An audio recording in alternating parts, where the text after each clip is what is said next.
ਹਾਂਜੀ ਪਰਮ ਸਰ, ਸਾਡੇ ਨਾਲ ਅੱਜ ਪਰਮ ਮੁੰਡੇ ਜੀ ਹਨ। ਤਾਂ ਆਪਣਾ ਇੱਕ ਨਵਾਂ ਦਿਲਚਸਪ ਕੋਈ ਆਈਡੀਆ ਸਾਡੇ ਨਾਲ ਡਿਸਕਸ ਕਰਨਗੇ। ਤਾਂ ਪਰਮ ਜੀ ਆਜੋ ਜੀ, ਬੋਰਡ 'ਤੇ ਆਜੋ।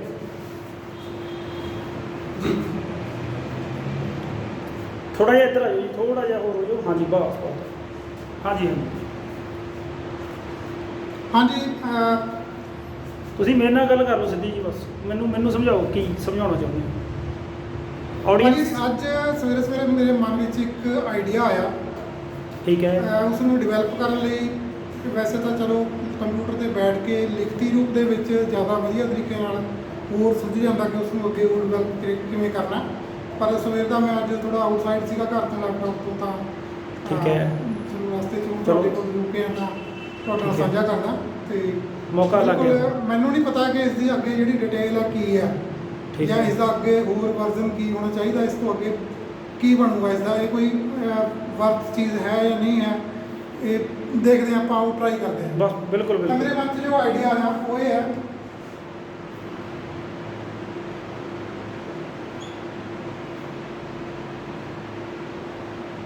ਤੁਸੀਂ ਅਨੁਮਾਨ ਲਾਉਣਾ ਕਿ ਮੈਂ ਕੀ ਲਿਖ ਰਿਹਾ।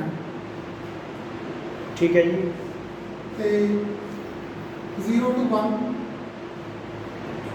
ਦੋਸਤੋ 0 to 1 ਲਿਖਿਆ। ਇਸ ਦਾ ਤੁਸੀਂ ਬਾਅਦ ਵਿੱਚੋਂ ਥੋੜਾ ਅੱਗੇ ਹੋਰ ਡਿਟੇਲ 'ਚ ਮੈਂ ਗੱਲ ਕਰਦਾ।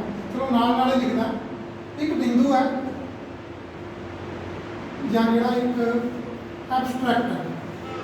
ਇਹ ਪਬਲਿਕ ਤਾਂ ਨਹੀਂ ਕਰਨਾ ਸਰ, ਆਪਾਂ ਨੇ ਕਰਨਾ ਚਾਹੁੰਦੇ ਹੋ ਲਾਈਵ? ਹਾਂਜੀ ਆਪਾਂ ਰਿਕਾਰਡ ਕਰ ਹੀ ਰਹੇ ਹਾਂ ਵੈਸੇ ਚੰਗੀ ਤਰ੍ਹਾਂ। ਚਲੋ ਤੁਸੀਂ ਕਰਨਾ ਲਾਈਵ ਕਰ ਲਓ, ਕੋਈ ਗੱਲ ਨਹੀਂ।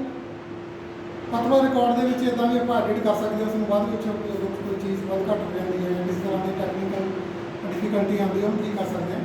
ਕਦੋਂ ਲਾਈਵ ਕਰਨਾ ਲਾਈਵ ਕਰ ਲਓ।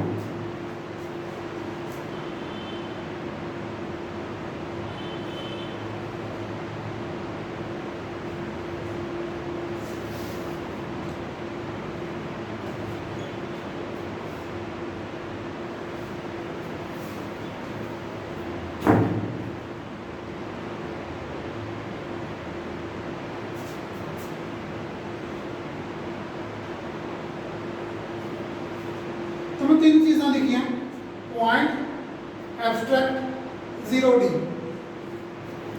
ਠੀਕ ਹੈ ਜੀ। ਜੋ ਆਈਡੀਆ ਹੈ ਜਿਹੜਾ ਇੰਸਪਾਇਰ ਹੋਇਆ, ਇੰਸਪੀਰੇਸ਼ਨ ਜਿਹੜੀ ਮੈਨੂੰ ਮਿਲੀ ਹੈ ਕੁਆਂਟਮ ਮਕੈਨਿਕਸ ਦਾ, ਜੋ ਮੈਂ ਕੱਲ੍ਹ ਲੈਕਚਰ ਤਿਆਰ ਕੀਤਾ, ਹਜੇ ਮੈਂ ਅਪਲੋਡ ਨਹੀਂ ਕੀਤਾ ਉਹ, ਉਸ ਦੇ ਵਿੱਚੋਂ ਮੈਨੂੰ ਮਿਲੀ ਹੈ। ਤੁਸੀਂ ਅੱਗੇ ਉਸ ਦੇ ਵਿੱਚ ਮੈਂ ਜਦੋਂ ਰਾਤ ਨੂੰ ਅੱਜ ਉਸ ਨੂੰ ਤਿਆਰ ਕਰਕੇ ਅਪਲੋਡ ਕਰਕੇ ਥੋੜ੍ਹਾ ਜਿਹਾ ਇਹਦੇ 'ਚ YouTube 'ਤੇ ਪਾਵਾਂਗਾ, ਤਾਂ ਉਦੋਂ ਸ਼ਾਇਦ ਮੈਨੂੰ ਕੁਛ ਇਸ ਆਈਡੀਆ ਨੂੰ ਅੱਗੇ ਡਿਵੈਲਪ ਕਰਨ ਦਾ ਮੌਕਾ ਮਿਲੂਗਾ। ਲੇਕਿਨ ਜੋ ਮੈਨੂੰ ਸੁਝਿਆ ਮੇਰੇ ਦਿਮਾਗ ਵਿੱਚ ਸਵੇਰੇ, ਬਿਲਕੁਲ ਨਵਾਂ ਆਈਡੀਆ, ਜੋ ਪਹਿਲਾਂ ਕਦੇ ਕਿਤੇ ਨਹੀਂ ਪੜ੍ਹਿਆ, ਕਿਤੇ ਨਹੀਂ ਦੇਖਿਆ। ਸਿਰਫ ਉਸਦਾ ਇੱਕ ਮੇਰੇ ਕੋਲ ਬਸ ਢਾਂਚਾ ਵੀ ਉਸਦਾ ਤਿਆਰ ਨਹੀਂ ਸੀ। ਉਹ ਅੱਜ ਮੈਂ ਉਸਦਾ ਢਾਂਚਾ ਬਣਾਉਣ ਦੀ ਕੋਸ਼ਿਸ਼ ਕਰਦਾ, ਬਿਲਕੁਲ ਲਾਈਵ ਕਰਦਾ, ਬਿਲਕੁਲ ਪਹਿਲਾਂ ਤੋਂ ਕੋਈ ਤਿਆਰੀ ਨਹੀਂ ਹੈਗੀ।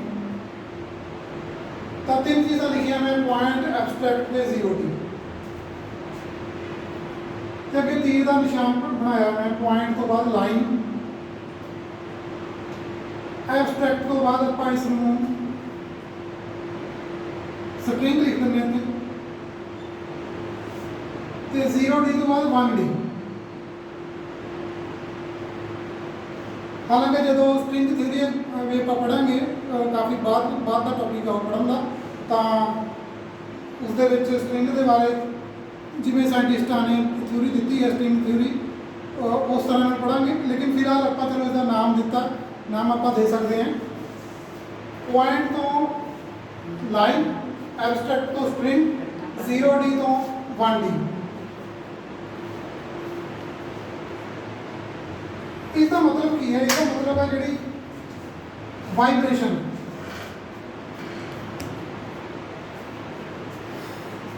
इसका मैथमेटिकल से मतलब कुछ और हो सकता है, लेकिन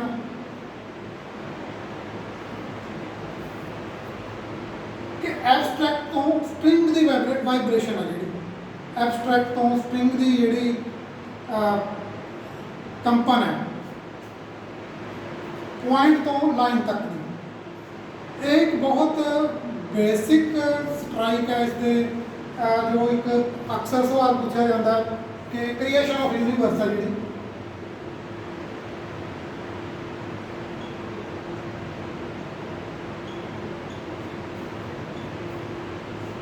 ਤਾਂ ਕ੍ਰੀਏਸ਼ਨ ਆਫ ਯੂਨੀਵਰਸ ਦਾ ਜਿਹੜਾ ਇੱਕ ਬਹੁਤ ਜ਼ਿਆਦਾ ਬੇਸਿਕ ਨੁਕਤਾ ਹੈ ਜਾਂ ਇੱਕ ਆਈਡੀਆ ਕਹਿ ਸਕਦੇ ਹੋ ਤੁਸੀਂ ਇਸ ਨੂੰ, ਕਿ ਐਬਸਟਰੈਕਟ ਤੋਂ, ਅਮੂਰਤ ਤੋਂ, ਜਾਂ ਪੰਜਾਬੀ 'ਚ ਲਿਖਣਾ ਪਸੰਦ ਕਰਾਂਗਾ ਮੈਂ ਅਮੂਰਤ ਸ਼ਬਦ, ਅਮੂਰਤ ਤੋਂ, ਹਾਲਾਂਕਿ ਜਿਹੜਾ 1D ਹੈ, ਸਟ੍ਰਿੰਗ ਹੈ, ਫਿਜ਼ਿਕਸ ਦੇ ਵਿੱਚ ਇਸ ਨੂੰ ਵੀ ਚਲਾਇਆ ਜਾਂਦਾ, ਕੋਈ ਭੌਤਿਕੀ ਪਦਾਰਥ ਨਹੀਂ ਕਿਹਾ ਜਾਂਦਾ। ਮੈਂ ਕਹਿੰਦਾ ਚਲਾਇਆ ਜਾਓ ਜੀ ਦੁਬਾਰਾ ਥੋੜਾ ਜਿਹਾ। ਸ਼ੁਰੂ ਤੋਂ ਹਾਂਜੀ ਇਹਨੂੰ ਰੋਕ ਲਾਈਵ ਤੇ ਦੇਣਾ। ਚੱਲ ਰਿਹਾ, ਚਲੋ ਠੀਕ ਹੈ ਜੀ, ਇਹਦੇ ਵਿੱਚ ਰਿਕਾਰਡਿੰਗ ਚੱਲ ਰਹੀ ਇਹ ਹੈ, ਰਿਕਾਰਡ ਚੱਲ ਰਿਹਾ ਉਹਨੂੰ ਹੈ। ਰਹਿਣ ਹੀ ਦਿਓ ਜੀ, ਠੀਕ ਹੈ ਜੀ, ਇੱਧਰ ਹੀ ਚਲੋ। ਹਾਂਜੀ ਤੇ ਫਿਰ ਤੁਸੀਂ ਟੌਪਿਕ ਤੇ ਮੇਰੇ ਨਾਲ ਹੋ ਜਾਓਗੇ। ਹਾਂ, ਮੈਂ ਥੋੜ੍ਹਾ topic- ਸੌਖਾ ਲੱਗੂਗਾ। ਮੈਂ ਇੱਕ ਹੁਣ ਦੀ ਬਜਾਏ ਟੁੱਟ ਦੋ ਗਿਆ ਪਾਸੇ ਇਹਦੇ ਸਿਗਨਲ ਨੇ, ਅਗਰ ਉਹ ਮੇਰੇ ਕੋਲ ਆ ਰਹੇ ਨੇ ਬਿਲਕੁਲ, ਹਾਂ ਹਾਂ ਉਹ ਹਾਂ ਇੱਕ ਲਾਈਵ ਤਾਂ ਤੁਸੀਂ ਦਿਖਾਉਣਾ ਚਾਹ ਰਹੇ ਹੋ ਇੱਥੋਂ, ਇਹ ਇੱਕ ਲਾਈਵ ਉਧਰੋਂ ਪਤਾ ਨਹੀਂ ਕਿਹੜਾ ਏਲੀਅਨ ਹੈ ਜਾਂ ਕੀ ਹੈ, ਜਿਸ ਜਿਹੜਾ ਭੇਜ ਰਿਹਾ। ਮਾਈਂਡ ਦਾ ਕਨੈਕਸ਼ਨ ਜੁੜਦਾ, ਇੱਕ ਉਹ ਦਿਖਾਉਣਾ ਚਾਹੁੰਦਾ। ਤੇ ਅਗਰ ਤੁਸੀਂ ਵੀ ਮੇਰੇ ਨਾਲ ਇਸ ਵਿੱਚ ਸਾਥ ਹੋ ਜਾਓਗੇ, ਮੈਂ ਵਾਲੀਆ ਜੀ ਤੁਹਾਨੂੰ ਕਹਿ ਰਿਹਾ, ਠੀਕ ਤੇ ਹੈ। ਤੁਸੀਂ ਵੀ ਅਗਰ ਮੇਰੇ ਨਾਲ ਹੋ ਜਾਓਗੇ ਠੀਕ ਹੈ, ਤਾਂ ਇੱਕ ਹੋਰ ਕਨੈਕਸ਼ਨ ਜੁੜ ਤਾਂ ਗਿਆ। ਉਹ ਦੋ ਏਲੀਅਨ ਕੰਮ ਤੇ ਲੱਗ ਜਾਣਗੇ, ਉਹ ਉੱਥੇ ਇੱਕ ਹੋਰ ਬੰਦਾ ਆ ਗਿਆ ਹੋਵੇ। ਠੀਕ ਹੈ, ਉਹ ਇੱਕ ਜਣਾ ਤੁਹਾਨੂੰ ਵੀ ਹੋ ਸਕਦਾ ਮੇਰੇ ਮਾਈਂਡ ਵੱਲ ਇੱਧਰ ਲਾਈਨ ਬਿਜ਼ੀ ਹੋਵੇ, ਉੱਧਰ ਤੁਹਾਡੇ ਕੋਲ ਖਾਲੀ ਹੋਵੇ, ਤੇ ਉਹ ਤੁਹਾਨੂੰ ਭੇਜੇ ਤੇ ਤੁਸੀਂ ਮੈਨੂੰ ਭੇਜ ਦਿਓ। ਠੀਕ ਹੈ, ਤਾਂ ਉਹ ਸਾਰਾ ਕਮਿਊਨੀਕੇਸ਼ਨ ਸਿਸਟਮ ਆ, ਉਹ ਪਤਾ ਨਹੀਂ ਕਿਵੇਂ ਹੈ, ਆਪਾਂ ਉਸ ਹੈ। ਚੀਜ਼ ਤੇ ਦਿਮਾਗ ਨਹੀਂ ਖਪਾਉਣਾ। ਚਲੋ ਚਲੋ ਚਲੋ ਤਾਂ ਠੀਕ ਅਗਰ ਹੈ। ਪਹਿਲੀ ਚੀਜ਼ ਤੇ ਬਹੁਤ ਬੇਸਿਕ ਤੇ ਹੀ ਮੈਂ ਸ਼ੁਰੂ ਕੀਤਾ ਆਪਾਂ ਕਿ point ਤੋਂ line ਤੇ ਆਏ। ਐਬਸਟ੍ਰੈਕਟ ਚੀਜ਼ ਤੋਂ ਸਟ੍ਰਿੰਗ ਵਾਲਾ ਜਿਹੜੀ ਵਾਈਬ੍ਰੇਸ਼ਨ ਹੈ, ਐਬਸਟ੍ਰੈਕਟ ਤੋਂ ਸਟ੍ਰਿੰਗ ਹੈ ਇੱਕ 1D ਦੀ।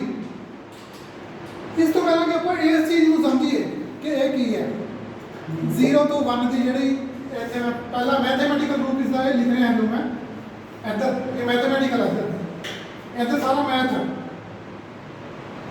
ਠੀਕ ਹੈ ਜੀ, ਤੇ ਇੱਧਰ ਫਿਜ਼ਿਕਸ ਹੈ।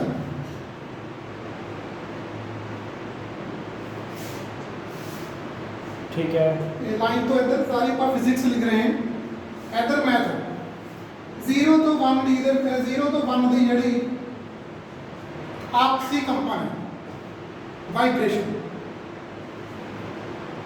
ਵਾਈਬ੍ਰੇਸ਼ਨ ਕੀ ਹੈ, ਕਿਸ ਰੂਪ ਚ ਹੈ, ਉਸਦੀ ਗ੍ਰਾਫਿਕਲ ਰਿਪਰੈਜ਼ੈਂਟੇਸ਼ਨ ਕੀ ਹੈ, ਇਸ ਤੋਂ ਹਜੇ ਅਸੀਂ ਆਪਣੇ ਆਪ ਨੂੰ ਪਾਸੇ ਰੱਖਦੇ ਹਾਂ।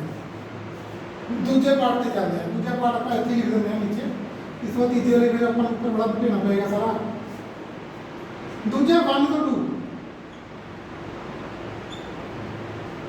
ਕਿ ਕੋਈ ਲਾਈਨ ਹੈ ਜਿਹੜੀ ਸਟ੍ਰਿੰਗ ਹੈ, ਜਿਹੜਾ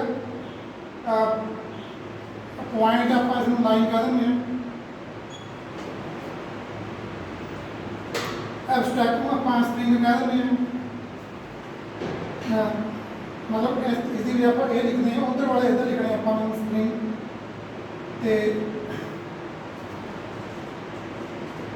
ਇਸ ਦਾ ਇੱਕ ਆਪਾਂ ਨੀਚੇ ਪੰਜਾਬੀ ਨਾਮ ਵੈਸੇ ਅਮੂਰਤ ਨੂੰ, ਸਟ੍ਰਿੰਗ ਨੂੰ ਆਪਾਂ ਕੀ ਕਹਿ ਸਕਦੇ ਹਾਂ, ਪੰਜਾਬੀ ਦੇ ਵਿੱਚ ਕੀ ਕਹਿ ਸਕਦੇ ਆਪਾਂ, ਪੰਜਾਬੀ ਦੇ ਵਿੱਚ ਸਟ੍ਰਿੰਗ ਤਾਂ ਕਹਿੰਦੇ ਆਪਾਂ ਇਸ ਨੂੰ ਲਾਈਨ ਤਾਂ ਪਹਿਲੇ ਕਹਿ ਚੁੱਕੇ, ਲਾਈਨ ਤਾਂ ਮੈਥਮੈਟੀਕਲ ਰਿਪਰੈਜ਼ੈਂਟੇਸ਼ਨ ਦਾ ਨਾਮ ਹੈ। ਰੇਖਾ ਹੁੰਦੀ ਹੈ ਜਿਵੇਂ ਪੰਜਾਬੀ ਦੇ ਉੱਪਰਲੇ ਵਿੱਚ। ਪਾਸੇ ਮੈਥ ਨੂੰ ਹੀ ਲੈ ਕੇ ਚੱਲਣਾ ਬਣਦਾ। ਹਾਂ ਹਾਂ, ਬਿਲਕੁਲ ਬਿਲਕੁਲ। ਉਹ ਤਾਂ ਇੱਕ ਮੈਥਮੈਟੀਕਲ ਚੀਜ਼ ਹੈ, ਪੁਆਇੰਟ ਹੈ ਜਾਂ ਲਾਈਨ ਹੈ, ਉਹ ਇੱਕ ਡਰਾਇੰਗ ਦਾ ਨਾਮ ਹੈ। ਲੇਕਿਨ ਇੱਥੇ ਆਪਾਂ ਇੱਕ ਭੌਤਿਕੀ ਯੂਨੀਵਰਸ ਦੇ ਵਿੱਚ ਸਟ੍ਰਿੰਗ ਅੰਗਰੇਜ਼ੀ ਨਾਮ, ਆਪਾਂ ਪੰਜਾਬੀ ਚ ਕੀ ਕਹਿ ਸਕਦੇ ਹਾਂ, ਇਹ ਲਿਖ ਚੁੱਕੇ ਹਾਂ। ਇਹਨੂੰ ਆਪਾਂ ਰੇਖਾ, ਜਿਵੇਂ ਲਾਈਨ ਦਾ ਰੇਖਾ। ਇੱਕ ਚੀਜ਼ ਮੈਂ 1D, ਇਹ 1D ਹੈ। 1D ਮੈਥ ਤੇ ਫਿਜ਼ਿਕਸ ਦੋਵਾਂ ਦਾ ਸਾਂਝਾ ਨਾਮ ਹੈ। ਮੈਥ ਵਿੱਚ ਵੀ ਯੂਜ਼ ਹੁੰਦਾ 1D, ਤੇ ਇਹਦੇ ਵਿੱਚ ਫਿਜ਼ਿਕਸ ਵਿੱਚ ਵੀ ਯੂਜ਼ ਹੁੰਦਾ ਇੱਕ ਆਯਾਮੀ, ਠੀਕ ਹੈ ਜੀ। ਹਾਂ, ਇੱਕ ਆਯਾਮ ਹੈ ਜਿਹੜਾ, ਤੇ ਉਸਦਾ ਤੇ ਹਲੇ ਵੈਸੇ ਉਸ ਤਰ੍ਹਾਂ ਨਾਲ ਫਿਜ਼ੀਕਲ ਰੂਪ ਚ ਇਹ ਵੀ ਨਹੀਂ ਹੈ, ਸਟ੍ਰਿੰਗ ਵੀ ਫਿਜ਼ੀਕਲ ਰੂਪ ਚ ਨਹੀਂ ਹੈ। ਠੀਕ ਹੈ, ਇਹ ਵੀ ਅਮੂਰਤ ਦੇ ਲੈਵਲ ਦੀ ਹੈ।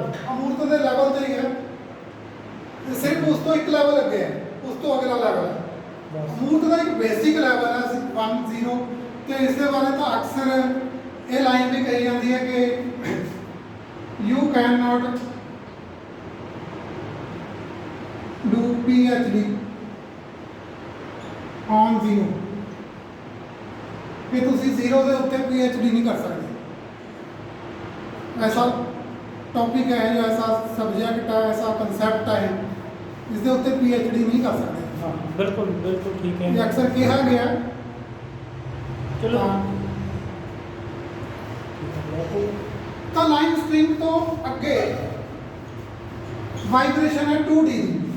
1D ਤੋਂ 2D ਦੇ ਵਿੱਚ ਜਿਹੜੀ ਵਾਈਬ੍ਰੇਸ਼ਨ ਹੈ 1 to 2 ਦੀ,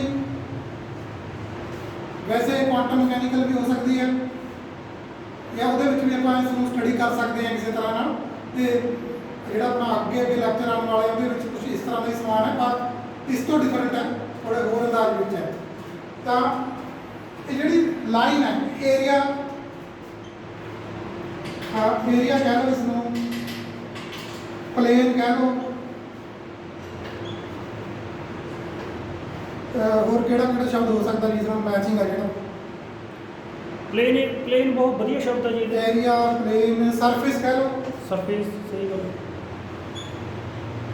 ਕਿਉਂਕਿ ਅਗਰ ਤੁਸੀਂ ਇਕੱਲੇ ਏਰੀਏ ਨੂੰ ਹੀ ਲੈ ਕੇ ਚੱਲੋਗੇ ਸਟੱਡੀ ਦੌਰਾਨ ਕਿਸੇ ਅਧਿਐਨ ਦੌਰਾਨ ਤੁਸੀਂ ਇਸੇ ਤੇ ਸੀਮਤ ਰਹਿਣਾ। ਸੋਚ ਹੈ ਜਿਹੜੀ ਤੁਹਾਡੀ ਇਸ ਤੋਂ ਅੱਗੇ ਨਹੀਂ ਵਧਣੀ। ਪਲੇਨ, ਜਿਵੇਂ ਮੈਂ ਪਹਿਲਾਂ ਕਿਹਾ ਕਿ ਪਲੇਨ ਦਾ ਮਤਲਬ ਇਹ ਵੀ ਹੋ ਸਕਦਾ ਹੈ ਕਿ ਕਿਉਂਕਿ ਜਦੋਂ ਵੀ ਏਰੀਏ ਦੀ ਜਾਂ ਪਲੇਨ ਦੀ ਜਾਂ 2D ਕਿਸੇ ਸਰਫੇਸ ਦੀ ਗੱਲ ਹੁੰਦੀ ਹੈ, ਉਹ ਕੁਝ ਇਸ ਤਰ੍ਹਾਂ ਦੀ ਸਾਡੇ ਉਹਦੇ ਵਿੱਚ ਸ਼ਕਲ ਬਣ ਜਾਂਦੀ ਹੈ ਕਿ 2D ਇੱਕ ਸਕੇਅਰ ਹੈ ਜਾਂ ਰੈਕਟੈਂਗਲ ਹੈ ਜਾਂ ਕੋਈ ਸਰਕਲ ਹੈ। हाँ हाँ बिल्कुल बिल्कुल। ਸਰਫੇਸ ਹੈ ਜਿਹੜਾ, ਤੇ ਇੱਥੇ ਤੁਹਾਨੂੰ ਪਾਈ ਆਰ ਸਕੇਅਰ। हाँ हाँ हाँ ठीक है। ਜ਼ਿਆਦਾਤਰ ਮੈਥ ਦੇ ਵਿੱਚ ਇਹ ਕਿਹੜੀ ਸਿਖਰੀ ਜਾਂਦੇ ਆ, ਫਿਜ਼ਿਕਸ ਵਾਲੇ ਸਾਇੰਟਿਸਟ ਵੀ ਕੁਝ ਇਦਾਂ ਕਰਦੇ ਆ ਕਿ ਇਹਦੇ ਵਿੱਚ ਕੈਲਕੂਲੇਸ਼ਨ ਸੌਖੀ ਹੈ ਥੋੜੀ ਜਿਹੀ। ਉਹ ਪੋਲਰ ਕੋਆਰਡੀਨੇਟ ਲੈਣਗੇ, ਉਹ ਇਹਨੂੰ ਕਾਰਟੀਜ਼ਨ, ਇਹਦੇ ਲਈ ਕਾਰਟੀਜ਼ਨ ਲੈ ਲੈਣਗੇ। ਕਾਰਟੀਜ਼ਨ ਕੋਆਰਡੀਨੇਟ ਜਿਹੜੇ ਆਪਣੇ ਹੁੰਦੇ ਨੇ, ਇਹਨਾਂ ਨੂੰ ਹੋਰ ਕੀ ਕਹਿੰਦੇ ਆਪਾਂ,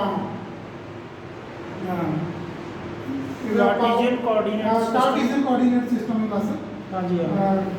ਕਾਰਟੀਜ਼ਨ, ਮੇਰੇ ਸਪੈਲਿੰਗ ਕੋਈ ਮਿਸਟੇਕ ਹੋ ਸਕਦੀ ਹੈ, ਮੈਨੂੰ ਅੰਗਰੇਜ਼ੀ ਘੱਟ ਹੀ ਆਉਂਦੀ ਹੈ। ਤਾਂ ਕਾਰਟੀਜ਼ੀਅਨ ਕੋਆਰਡੀਨੇਟਸ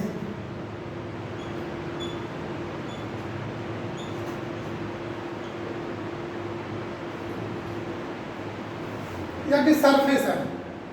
ਹੁਣ ਇਹ ਸਰਫੇਸ ਇਦਾਂ ਦੀ ਵੀ ਹੋ ਸਕਦੀ ਹੈ ਕਿ ਹਾਂ ਇੱਕ ਚੇਅਰ ਹੈ,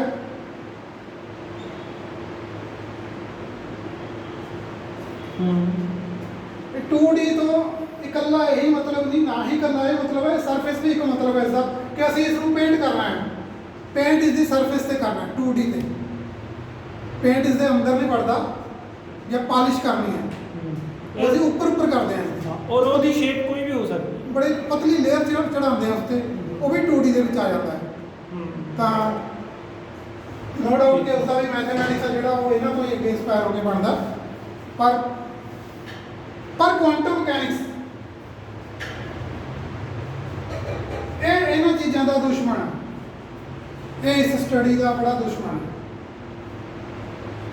ਉਹ ਇਸ ਚੀਜ਼ ਦੀ ਫੋਟੋ ਹੈ, ਇਸ ਦੀ ਫੋਟੋ ਹੈ, ਇਸ ਦੀ ਫੋਟੋ ਹੈ, ਉਹ ਫੋਟੋਆਂ ਦਾ ਹੀ ਦੁਸ਼ਮਣ ਹੈ। ਉਹ ਕਹਿੰਦਾ ਹੈ ਕਿ ਨਹੀਂ, ਇਹ फूलों की कहावत नहीं। ਕਿ ਇਹ ਜੋ ਸੀਮਤ ਕਰਦੀ ਹੈ ਸੋਚ ਨੂੰ, ਜੋ ਇੱਕ 2D ਦੀ ਵੀ ਜਿਹੜੀ ਡੈਫੀਨੇਸ਼ਨ ਹੈ ਜਾਂ ਉਹਦੀ ਜਿਹੜੀ ਵਿਜ਼ੂਅਲਾਈਜੇਸ਼ਨ ਹੈ, ਕੁਆਂਟਮ ਮਕੈਨਿਕਸ ਦੇ ਵਿੱਚ ਵਿਜ਼ੂਅਲਾਈਜੇਸ਼ਨ ਜਾਂ ਵਿਜ਼ੂਅਲਾਈਜੇਸ਼ਨ सही रूप है। विजुअलाइजेशन ठीक है जी। अलाउड नहीं है, नॉट अलाउड।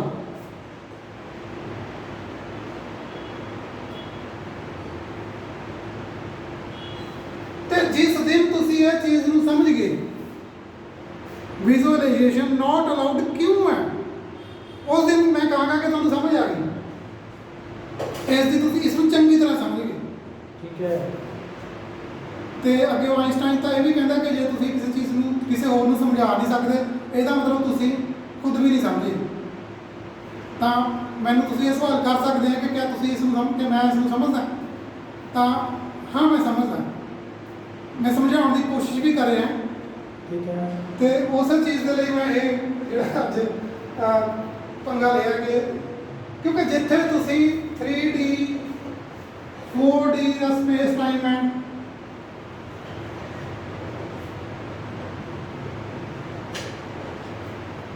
ਜਾਂ 4 ਵੈਕਟਰ ਹੈ। ਇਸ ਦੀ ਹਾਈ ਫਾਈ ਪੜ੍ਹਾਈ ਕਰਦੇ ਆ ਤੁਸੀਂ ਵੱਡੀਆਂ ਕਲਾਸਾਂ ਵਿੱਚ, ਹਾਈ ਫਾਈ ਪੜ੍ਹਾਈ ਹੁੰਦੀ ਹੈ ਇਸ ਦੀ 4D ਦੀ, ਸਪੇਸ ਟਾਈਮ ਦੀ, ਰਿਲੇਟਿਵਿਟੀ ਦੀ ਥਿਊਰੀ ਹੈ, ਲੌਰੈਂਸ ਟਰਾਂਸਫੋਰਮੇਸ਼ਨਸ ਪੜ੍ਹਦੇ ਆ ਤੁਸੀਂ। ਉੱਥੇ ਤੁਸੀਂ ਸਮਝਦੇ ਹੋਗੇ ਕਿ ਤੁਸੀਂ ਇੱਕ ਬਹੁਤ ਹਾਈ ਫਾਈ ਲੈਵਲ ਦੀ ਪੜ੍ਹਾਈ ਕਰ ਰਹੇ ਹੋ ਜਾਂ ਹਾਈ ਫਾਈ ਲੈਵਲ ਨੂੰ ਸਿੱਖ ਰਹੇ ਹੋ। ਪਰ ਮੇਰਾ ਦਾਅਵਾ ਹੈ ਕਿ ਤੁਹਾਨੂੰ ਹਜੇ ਫਿਲਹਾਲ 1D 0D ਬਾਰੇ ਮੈਂ ਪਹਿਲਾਂ ਹੀ ਕਹਿ ਚੁੱਕਿਆ ਕਿ you can not do A PhD, ਕਿ ਉਹਦੀਆਂ ਡੈਫੀਨੇਸ਼ਨਾਂ ਹੀ ਬਹੁਤ ਨੇ, ਕਿੰਨੀਆਂ ਕੁ ਕਰ ਲਓਗੇ, ਉਹ ਹਰ ਇੱਕ ਚੀਜ਼ ਤੇ ਲਾਗੂ ਹੋ ਜਾਂਦਾ ਹੈ। ਲੇਕਿਨ ਜਿਹੜੀ 1D ਜਾਂ ਸਟ੍ਰਿੰਗ ਦੀ ਥਿਊਰੀ ਹੈ, ਜਿੰਨੀ ਵੀ ਤੁਸੀਂ ਛੋਟੀ ਡਾਇਮੈਂਸ਼ਨ ਦੀ ਸਟੱਡੀ ਵੱਲ ਜਾਓਗੇ ਉਨੀ ਤੁਹਾਨੂੰ ਉਹ ਹੋਰ ਵੀ ਜ਼ਿਆਦਾ ਮੁਸ਼ਕਲ ਆਊਗੀ, ਕਿਉਂਕਿ ਉਹ ਹੋਰ ਵੀ ਜ਼ਿਆਦਾ ਖੋਜ ਅਧੀਨ ਰਹੂਗੀ, ਕਈ ਸਾਲ ਚੱਲੇਗੀ, ਕਈ ਸਦੀਆਂ ਚੱਲੇਗੀ। ਛੋਟੀ ਡਾਇਮੈਂਸ਼ਨ ਦੀ ਜਿਹੜੀ ਸਟੱਡੀ ਹੈ, ਕਿਉਂਕਿ ਉਹ ਬੇਸਿਕ ਹੈ, ਉਹ ਬੇਸਿਕ ਹੈ, ਤੇ ਉਸ ਨੂੰ ਤੁਸੀਂ ਮਤਲਬ ਹੋਰ ਅੱਗੇ ਜੋ ਵੱਡੀਆਂ ਡਾਇਮੈਂਸ਼ਨਾਂ ਦੀ ਪੜ੍ਹਾਈ ਹੈ ਉਹ ਇਹ ਨਹੀਂ ਹੈ ਕਿ ਠੀਕ ਹੈ ਕਿ ਉਹ ਕੰਪਲੀਕੇਟਡ ਹੈ, ਕਿਉਂਕਿ ਹੋਰ ਵੀ ਕੰਪਲੀਕੇਟਡ ਹੈ। ਤਾਂ ਜਿਹੜੀਆਂ ਇੱਥੇ ਇਹ ਗੱਲ ਕਹਿਣੀ ਯੋਗ ਹੈ ਕਿ ਜਿਹੜੀ ਇਹਦੀ ਛੋਟੀਆਂ ਡਾਇਮੈਂਸ਼ਨਾਂ ਦੀ ਸਟੱਡੀ ਹੈ, ਬੇਸ਼ੱਕ ਉਹ ਕੰਪਲੀਕੇਟਡ ਇੰਨੀ ਨਹੀਂ ਹੈਗੀ ਜਿੰਨੀ ਉਹ ਹੈ। ਤੇ ਅਗਰ ਤੁਸੀਂ ਇਸ ਨੂੰ ਰੀਅਲੀ ਉਹਦੇ ਨਾਲ ਸਮਝਦੇ ਆ, ਫਿਰ ਉਹ ਜਿਹੜੀ ਕੰਪਲੀਕੇਟਡ ਹੈ ਉਸ ਦੀ ਜਿਹੜੀ ਵਿਜ਼ੂਅਲਾਈਜੇਸ਼ਨ ਹੈ ਉਹ ਸੌਖੀ ਹੋ ਜਾਏਗੀ, ਕਿਉਂਕਿ ਉੱਥੇ ਜਾ ਕੇ 3D ਤੋਂ ਬਾਅਦ ਵਿਜ਼ੂਅਲਾਈਜੇਸ਼ਨ ਅਲਾਉਡ ਹੋ ਜਾਂਦੀ ਹੈ। ਲੇਕਿਨ ਇਹ 2D ਤੱਕ ਤਾਂ ਇਹ ਚੀਜ਼ਾਂ ਫਿਜ਼ੀਕਲ ਹੈ ਹੀ ਨਹੀਂ। ਫਿਜ਼ੀਕਲ ਚੀਜ਼ਾਂ ਦੀ ਕੀ ਵਿਜ਼ੂਅਲਾਈਜੇਸ਼ਨ ਕਰਨੀ ਤੁਸੀਂ? ਵਿਜ਼ੂਅਲਾਈਜੇਸ਼ਨ ਜਿਹੜੀ ਉਹ ਘੱਟੋ ਘੱਟ 3D ਤੋਂ ਸ਼ੁਰੂ ਹੋਏਗੀ। ਆਪਾਂ 3D ਦੀ ਅੱਗੇ ਗੱਲ ਕਰਦੇ ਹਾਂ। ਫਿਰ ਇੱਥੇ ਜੋ ਇੱਕ ਮੈਂ ਬੇਸਿਕ ਇਹਦੀ ਵਾਈਬ੍ਰੇਸ਼ਨ ਦੀ ਗੱਲ ਕੀਤੀ, ਵਾਈਬ੍ਰੇਸ਼ਨ ਦੀ, ਕਿ ਲਾਈਨ ਤੋਂ ਪਲੇਨ ਦੀ ਜਿਹੜੀ ਵਾਈਬ੍ਰੇਸ਼ਨ ਹੈ, 1D ਤੋਂ 2D ਦੀ ਜਿਹੜੀ ਆਪਸ ਵਿੱਚ ਵਾਈਬ੍ਰੇਸ਼ਨ ਹੈ, ਇਹ ਕੁਆਂਟਮ ਫੀਲਡ ਥਿਊਰੀ ਵਿੱਚ ਤੁਹਾਨੂੰ ਦੇਖਣ ਨੂੰ ਮਿਲੇਗਾ ਕਿ ਜਿਹੜੇ ਪਾਰਟੀਕਲਸ ਨੇ ਉਹ ਡਿਸਟਰੋਏ ਹੋ ਜਾਂਦੇ ਨੇ, ਉਹਨਾਂ ਦੇ ਲਈ ਇੱਕ ਸ਼ਬਦ ਹੈ ਆਪਣਾ ਪੰਜਾਬੀ ਅਲੋਪ ਹੋਣਾ ਕਹਿੰਦੇ ਉਹਨੂੰ, ਤੇ ਡਿਸਅਪੀਅਰਿੰਗ ਐਂਡ ਰੀਅਪੀਅਰ, ਕਿ ਉਹ ਆਪਣੇ ਆਪ ਦੁਬਾਰਾ ਦਿਸਣ ਲੱਗ ਜਾਂਦੇ ਨੇ, ਆਪਣੇ ਆਪ ਉਹ ਅਲੋਪ ਹੋ ਜਾਂਦੇ ਨੇ। ਉਹ ਐਬਸਟਰੈਕਟ ਤੋਂ ਕੰਕਰੀਟ ਦੇ ਵਿੱਚ ਜਿਹੜੀ ਉਹਨਾਂ ਦੀ, ਮੈਂ ਲਿਖਦਾ ਇਸ ਨੂੰ, ਇਹ ਕਿਹੜੇ ਚ ਹੁੰਦੇ ਨੇ, ਕਿਹੜੀ ਡਾਇਮੈਂਸ਼ਨ ਚ ਹੁੰਦੇ ਨੇ? ਐਬਸਟ੍ਰੈਕਟ ਤੋਂ ਕੰਕਰੀਟ, ਐਬਸਟ੍ਰੈਕਟ ਤੋਂ ਕੰਕਰੀਟ ਦੀ ਜਿਹੜੀ ਵਾਈਬ੍ਰੇਸ਼ਨ ਹੈ, ਕਿ ਪਾਰਟੀਕਲ ਕੋਈ ਲੋਬ ਹੋ ਗਿਆ ਹੈ ਹੀ ਨਹੀਂ, ਤੇ ਇੱਧਰ ਅਪੀਅਰ ਹੋ ਗਿਆ। ਜੇ ਕੋਈ ਪਾਰਟੀਕਲ ਹੈ, ਚਲੋ ਪਾਰਟੀਕਲ ਦੀ ਕਿਸੇ ਵਿਜ਼ੂਅਲਾਈਜੇਸ਼ਨ ਕਰਤੀ ਹੈ ਇੱਥੇ, ਤੇ ਇੱਥੇ ਹੈ ਹੀ ਨਹੀਂ, ਦੁਬਾਰਾ 0D ਚਲੇ ਗਿਆ ਤੇ ਉਹ 1D ਜਾਂ 3D ਦੇ ਵਿੱਚ ਆ ਗਿਆ, ਜਾਂ 2D ਹੈ ਜੋ ਵੀ ਹੈ, ਕਿਉਂਕਿ ਪਾਰਟੀਕਲ ਸਬ ਐਟੋਮਿਕ ਲੈਵਲ ਤੇ ਤਾਂ ਉਹ 1D 2D ਦੇ ਵਿੱਚ ਵੀ ਹੋ ਸਕਦੇ ਹਨ। ਠੀਕ ਹੈ, ਐਕਚੁਅਲੀ ਉਹ 1D ਜਾਂ 2D ਦੀ ਬਜਾਏ ਕੁਝ ਹੋਰ ਹੀ ਮਾਜਰਾ ਹੈ, ਉਸ ਦਾ ਜਿਹੜਾ ਫਿਜ਼ੀਕਲ ਰੂਪ ਹੈ ਉਹ ਤੇ ਹੈ ਹੀ ਨਹੀਂ।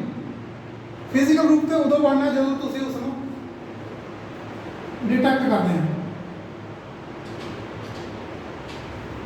ਜਦੋਂ ਡਿਟੈਕਟ ਕਰਦੇ ਆ ਉਦੋਂ ਬਣਨਾ ਉਸਦਾ, ਉਸ ਤੋਂ ਪਹਿਲਾਂ ਤੇ ਉਹ ਪ੍ਰੋਬੇਬਿਲਿਟੀ ਦੀ ਜਿਹੜੀ ਵੇਵ ਹੈ ਉਹਦੇ ਵਿੱਚ ਹੀ ਰਹਿਣਾ ਉਸਦਾ।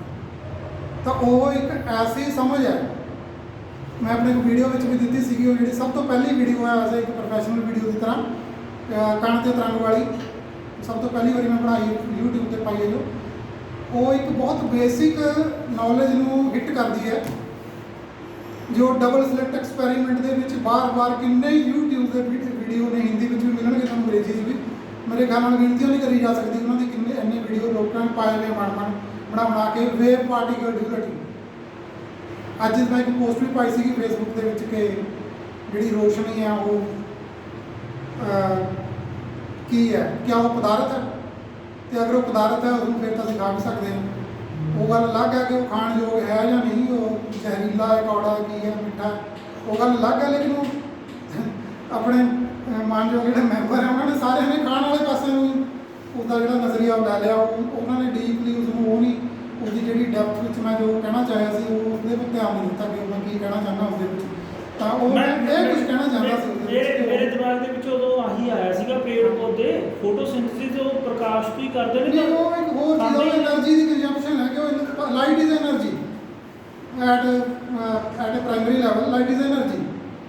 ਤੇ ਐਟ ਅ ਪ੍ਰਾਇਮਰੀ ਲੈਵਲ ਤਾਂ ਹਰ ਇੱਕ ਚੀਜ਼ એનર્ਜੀ ਹੈ। ਅਗਰ ਜਿਹੜਾ ਮੈਟਰ ਵੀ ਹੈ, ਮੈਟਰ ਤੇ એનર્ਜੀ ਆਪਸ ਵਿੱਚ ਇੰਟਰਚੇਂਜੇਬਲ ਹੈ, ਸਾਰਾ ਕੁਝ ਤੁਹਾਨੂੰ ਹਾਂ, ਪਤਾ। ਤੁਸੀਂ ਇੱਕ ਸੇਬ ਖਾਂਦੇ ਹੋ ਤਾਂ ਤੁਹਾਡੇ 'ਚ ਚੇਂਜ ਹੋ ਜਾਂਦਾ। ਹਾਂਜੀ, ਤਾਂ ਇਸ ਤੋਂ ਬਾਅਦ ਅੱਗੇ ਜਿਹੜੀ ਤੀਜੀ ਡਾਈਮੈਂਸ਼ਨ ਤੇ ਦੂਜੀ ਦੇ ਵਿੱਚ ਵਾਈਬ੍ਰੇਸ਼ਨ ਹੁੰਦੀ ਹੈ। ਇਸ ਸਟ੍ਰਿੰਗ ਦੇ ਵਿੱਚ ਸਟ੍ਰਿੰਗ ਤੇ ਬ੍ਰੇਨ, ਇਹਨੂੰ ਬ੍ਰੇਨ ਕਹਿੰਦੇ ਨੇ, ਇੱਥੇ ਮੈਮਬ੍ਰੇਨ ਵੀ ਕਹਿੰਦੇ ਨੇ ਇਸਨੂੰ, ਕਿਉਂਕਿ ਸਟ੍ਰਿੰਗ ਥਿਊਰੀ ਦੇ ਵਿੱਚ ਇਹਨਾਂ ਚੀਜ਼ਾਂ ਦੀ ਅੱਗੇ ਸਟੱਡੀ ਹੈ ਕਿ ਮੈਥਮੈਟਿਕਸ ਹੈ ਇਹਨਾਂ ਦਾ। ਲੇਕਿਨ ਇਸ ਤੋਂ ਪਹਿਲਾਂ ਕਿ ਕਦੇ ਆਪਾਂ ਫਿਰ ਮੈਥਮੈਟਿਕਸ ਨੂੰ ਸ਼ਾਇਦ 2 ਸਾਲ ਬਾਅਦ ਸ਼ੁਰੂ ਕਰੀਏ, ਸਾਲ ਬਾਅਦ, ਕਿਉਂਕਿ ਹਜੇ ਤਾਂ ਅਸੀਂ ਬਹੁਤ ਬੇਸਿਕ ਵੀ ਨਹੀਂ ਪੜ੍ਹਿਆ। ਅੱਜ ਤਾਂ ਸਾਰੇ ਦੋਸਤਾਂ ਨੇ ਕੁਆਂਟਮ ਮਕੈਨਿਕਸ ਦੇ ਜਿਹੜੇ ਕੋਰਸ ਹੈ ਉਹਨੂੰ ਵੀ ਕੰਪਲੀਟ ਕਰਨ ਤੇ ਕੁਆਂਟਮ ਥਿਊਰੀ ਨੂੰ ਵੀ ਜਾਣਨ ਲਈ 2 ਸਾਲ ਦੇ ਕਰੀਬ ਲੱਗਣਗੇ। ਮੈਨੂੰ ਵੀ ਪੜ੍ਹਾਉਣ ਲਈ 2 ਸਾਲ ਲੱਗਣਗੇ, ਸਮਝਾਉਣ ਲਈ, ਤੇ ਤੁਹਾਨੂੰ ਵੀ ਉਸ ਚੀਜ਼ ਨੂੰ ਸਮਝਣ ਲਈ 2 ਸਾਲ ਲੱਗਣਗੇ। ਤੇ ਉਸ ਤੋਂ ਬਾਅਦ ਦੀਆਂ ਗੱਲਾਂ ਨੇ। ਹਾਂ, ਇਹ ਤਾਂ ਹੈ, ਬਹੁਤ ਲੰਬਾ ਟਾਈਮ ਆ। ਤੇ ਅਗਰ ਜਿਹੜੀ 2D ਤੋਂ 3D ਦੇ ਵਿੱਚ ਵਾਈਬ੍ਰੇਸ਼ਨ ਹੈ, ਇਸ ਦੇ ਬਾਰੇ ਮੈਂ ਪਿਛਲੇ ਵੀਡੀਓ ਪਾਈ ਸੀ 10 ਡਾਈਮੈਂਸ਼ਨ ਵਾਲੀ, ਉਹਦੇ 'ਚ ਵੀ ਗੱਲ ਕੀਤੀ ਸੀ ਕਿ ਉਹ ਇੱਕ ਹਰੇਕ, ਕਿਉਂਕਿ 2D ਦੇ ਵਿੱਚ ਇੱਕ ਪਲੇਨ ਹੈ, ਉਸਦਾ ਇੱਕ ਉੱਪਰਲਾ ਪਾਸਾ ਇੱਕ ਥੱਲੇ ਵਾਲਾ ਪਾਸਾ ਹੈ, ਇਹਦੀ ਕੋਈ ਨਾ ਕੋਈ ਥਿਕਨੈਸ ਤੇ ਹੈ। ਜਿਹੜੀ 2D ਤੇ ਇਸ ਨੂੰ 3D ਦੇ ਵਿੱਚ ਜਿਹੜੀ ਥਿਕਨੈਸ ਹੈ ਇਸ ਦੀ ਆਪਸ ਵਿੱਚ 2D ਤੇ 3D ਇਹਨੂੰ 3D 'ਚ ਕਨਵਰਟ ਕਰ ਦਿੰਦੇ। ਉਹ 2D ਤੇ 3D ਦੇ ਵਿੱਚ ਜਿਹੜੀ ਵਾਈਬ੍ਰੇਸ਼ਨ ਹੈ उसकी अगे फ्रीक्वेंसी होएगी।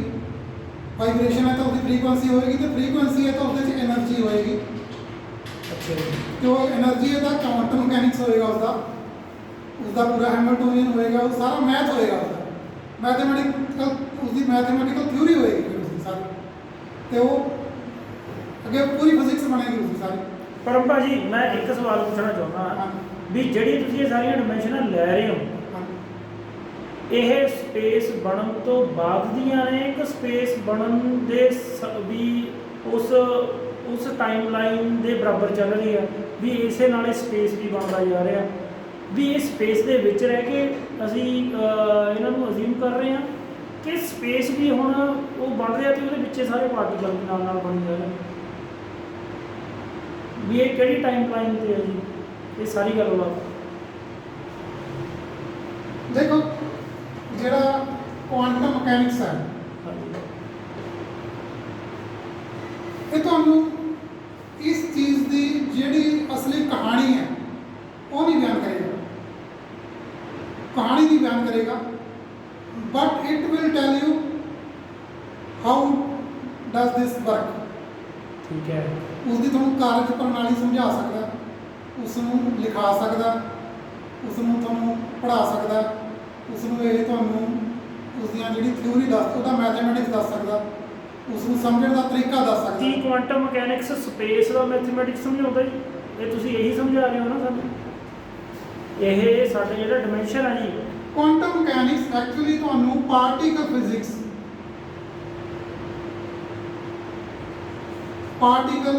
ਦੀ ਜਿਹੜੀ ਬੇਸਿਕ ਨੌਲੇਜ ਆ ਉਹ ਦਿੰਦਾ ਹੈ। ਜਿਸ ਚੀਜ਼ ਨਾਲ ਆਪਣਾ ਪਦਾਰਥ ਬਣਦਾ ਹੈ, ਉਹ ਪਦਾਰਥ ਅੱਗੇ ਕਿਸ ਚੀਜ਼ ਨਾਲ ਬਣਦਾ ਹੈ, ਪਦਾਰਥ ਕਿਸ ਉਹਦੇ ਨਾਲ ਜੁੜਿਆ ਹੈ, ਕਿਸ ਚੀਜ਼ ਨਾਲ ਉਹਦੇ ਨਾਲ ਬਣਿਆ, ਕਿਹੜੀਆਂ ਸਿਧਾਂਤਾਂ ਨਾਲ ਬਣਿਆ, ਉਹਦੇ ਜਿਹੜੇ ਸਿਧਾਂਤ ਨੇ ਉਹ ਕਿਹੜੇ ਫੋਲੋ ਕਰਦਾ ਹੈ, ਤੁਹਾਨੂੰ ਉਹ ਸਮਝਾਉਂਦਾ ਹੈ। ਪਾਰਟੀਕਲ ਫਿਜ਼ਿਕਸ ਦੀ ਨੌਲੇਜ, ਜਿਹੜੀ ਪਾਰਟੀਕਲ ਫਿਜ਼ਿਕਸ ਹੈ ਅੱਗੇ ਇਹ ਤੁਹਾਨੂੰ ਜਿਸ ਟੌਪਿਕ ਦੀ ਨੌਲੇਜ ਦਿੰਦੀ ਹੈ ਉਹ ਹੈ ਕਸਮੋਲੋਜੀ। ਪਾਰਟੀਕਲ ਫਿਜ਼ਿਕਸ ਤੁਹਾਨੂੰ ਕਸਮੋਲੋਜੀ ਸਮਝਾਏਗੀ। ਤੁਸੀਂ ਕਸਮੋਲੋਜੀ ਬ੍ਰਹਿਮੰਡ ਨੂੰ ਸਮਝਣਾ ਚਾਹੁੰਦੇ ਹੋ, ਬ੍ਰਹਿਮੰਡ ਵਿਗਿਆਨ ਨੂੰ ਸਮਝਣਾ ਚਾਹੁੰਦੇ ਹੋ, ਉਹੀ ਕਹਿ ਰਿਹਾ ਸੀ। ਅਕਸਰ ਅਸੀਂ ਪੁੱਠੀ ਪੜ੍ਹਾਈ ਕਰਦੇ ਹਾਂ। ਹਾਂ, ਅਸੀਂ ਵੱਡੀ ਤਸਵੀਰ ਤੋਂ ਲੈ ਕੇ ਅਸੀਂ ਬਿਗ ਤਸਵੀਰ ਨੂੰ ਲੈ ਕੇ ਸਮਾਲ ਨੂੰ ਸਮਝਣਾ ਚਾਹੁੰਦੇ ਹਾਂ। ਅਸੀਂ ਦੂਰਬੀਨਾਂ ਲੈ ਕੇ, ਟੈਲੀਸਕੋਪਾਂ ਲੈ ਕੇ ਆਕਾਸ਼ ਵੱਲ ਨੂੰ ਹੋ ਤੁਰੇ ਹਾਂ, ਅਸੀਂ ਪੁਲਾੜ ਵੱਲ ਨੂੰ ਅੰਤਰਿਕਸ਼ ਵੱਲ ਨੂੰ ਹੋ ਤੁਰੇ ਹਾਂ, ਹਾਂ ਮੈਂ ਤੇ ਤਾਰੇ ਵੱਲ ਨੂੰ ਹੋ ਤੁਰੇ ਹਾਂ। ਠੀਕ ਹੈ, ਤੇ ਉਹਨਾਂ ਦੇ ਐਕਸਪੈਰੀਮੈਂਟਾਂ ਲਈ ਫਿਰ ਬਹੁਤ ਵੱਡੇ ਵੱਡੇ ਰਾਕਟ ਬਣਾ ਰਹੇ ਹਾਂ, ਬਹੁਤ ਵੱਡੇ ਵੱਡੇ ਐਕਸਪੈਰੀਮੈਂਟ ਹੋ ਰਹੇ ਹਨ, ਤੇ ਜਿਹੜੀ ਬੇਸਿਕ ਉਸ ਦੀ ਕਾਰਜ ਪ੍ਰਣਾਲੀ ਆ ਉਹ ਬ੍ਰਹਿਮੰਡ ਨੇ ਨਹੀਂ ਸਮਝਾਣੀ। ਜਿਹੜੀ ਮਤਲਬ ਉਹ ਚੀਜ਼ ਹੈ ਕਿ ਤੁਸੀਂ ਇੱਕ ਟਰੈਕਟਰ ਨੂੰ ਦੇਖ ਰਹੇ ਹੋ। ਟਰੈਕਟਰ ਨੂੰ ਦੇਖ ਕੇ ਤੁਸੀਂ ਉਹ ਟਰੈਕਟਰ ਦੇ ਜਿਹੜੇ ਬਣਨ ਵਾਲੇ ਪੁਰਜਾ ਕੱਲਾ ਕੱਲਾ ਉਸ ਨੂੰ ਸਮਝਣ ਦੀ ਯਤਨ ਕਰ ਰਹੇ ਹੋ ਕਿ ਉਹ ਕਿਵੇਂ ਉਹਦੇ ਨਾਲ ਟਰੈਕਟਰ ਬਣਿਆ ਹੋਇਆ, ਉਹਦੇ ਨਾਲ ਇੰਜਨ ਆ, ਉਹਦੇ 'ਚ ਪਿਸਟਨ ਆ, ਉਹਦੇ 'ਚ ਤੇਲ ਆ, ਉਸ 'ਚ ਬਹੁਤ ਕੁਝ ਹੋਰ, ਦੇ ਛੋਟੇ ਛੋਟੇ ਨਟ ਬੋਲਟ ਆ, ਕਿੰਨਾ ਕੁਝ।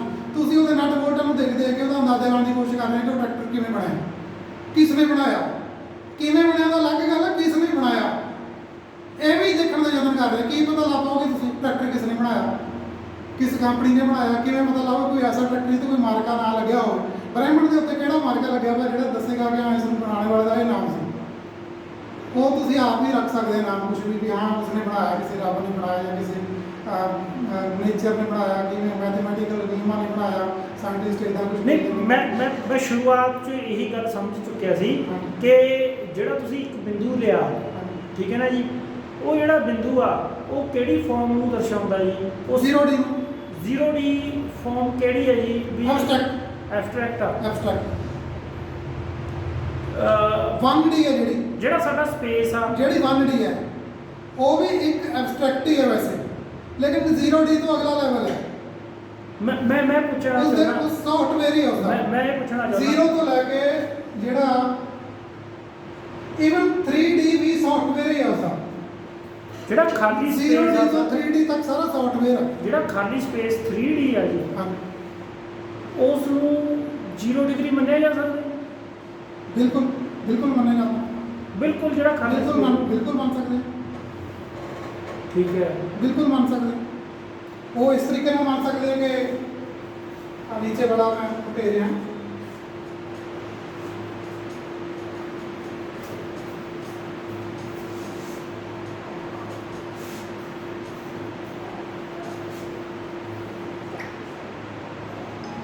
यहाँ कुछ 3D वाला कुछ है ये सेव है Apple.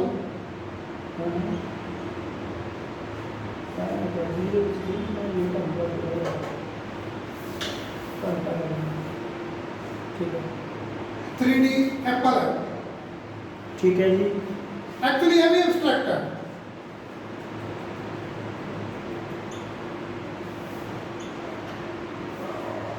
And it's my logic. मैं नहीं कहता कि हाँ मैंने उसे पूछो कि कितों तुसी हवाला लोगे इसका केड़ी किताब से लिखा है, मैं कहना मैं कह रहे हैं कि ये लॉजिक है, ये मेरा लॉजिक है किमें है। मैं इसको एब्स्ट्रैक्ट कह रहे हैं, भी एब्स्ट्रैक्ट है। 3D का एक एप्पल एब्स्ट्रैक्ट है। ठीक है, ये सेम गल है उस तरह की कि जो पूरे का पूरा ब्रह्मांड है, पूरा ये सूरजी साडा सिस्टम है, सोलर सिस्टम है जो ये 3D ਦੇ ਵਿੱਚ ਇਹ ਵੀ ਪੂਰਾ ਐਬਸਟ੍ਰੈਕਟ ਹੀ ਹੈ। ठीक है, ਕਿਵੇਂ ਮੈਂ ਅੱਗੇ ਦੱਸਦਾ ਇਹ ਵੀ ਐਬਸਟ੍ਰੈਕਟ ਹੈ 3D ਦੇ ਵਿੱਚ, ਕਿਉਂਕਿ ਇਸ ਦੇ ਨਾਲ ਤੁਸੀਂ ਟਾਈਮ ਦੀ ਡਿਮੈਂਸ਼ਨ ਨਹੀਂ ਜੋੜੀ ਹੈ। टाइम नहीं हो रहा ਤੇ ਟਾਈਮ ਕਦੋਂ ਸ਼ੁਰੂ ਹੋਏਗਾ? ਟਾਈਮ ਸ਼ੁਰੂ ਹੋਏਗਾ ਤੁਹਾਡਾ ਜਦੋਂ ਬਰਥ ਹੋਏਗਾ, ਉਦੋਂ ਟਾਈਮ ਸਟਾਰਟ ਹੋਏਗਾ। ਉਦੋਂ ਜਿਹੜਾ t ਹੈ, ਜਿਹੜਾ ਫਿਰ 0 1 2 3 ਦੀ ਵੈਲਿਊ 0 ਤੋਂ ਲੈ ਕੇ ਫਿਰ 1 2 3 ਵਾਲੀ ਉਹਦੇ ਚ ਆਏਗਾ ਕਿ ਉਹ ਫਸਟ है। ਸੈਕਿੰਡ साढ़े बर्थ नाल क्यों जुड़िया है जी? ਬਿਲਕੁਲ ਜੁੜਿਆ ਹੋਇਆ ਜੀ।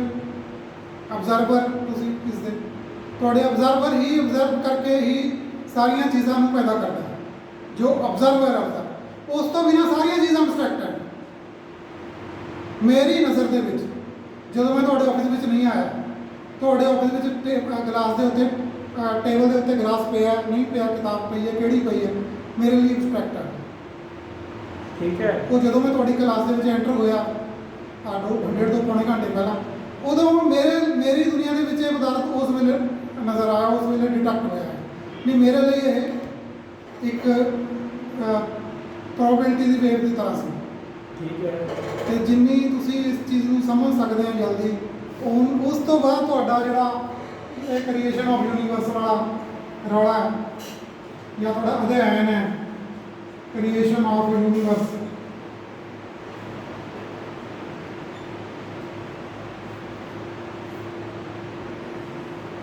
ਉਨੀ ਦੇਰ ਤੱਕ ਤੁਹਾਡੇ ਕੋਲ ਬਿਗ ਬੈਂਗ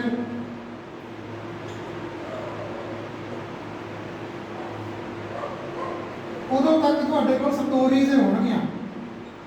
ਸਟੋਰੀਜ਼ ਤੇ ਸਟੋਰੀਜ਼ ਹੁੰਦੀਆਂ ਹਿਸਟਰੀ ਦੀਆਂ।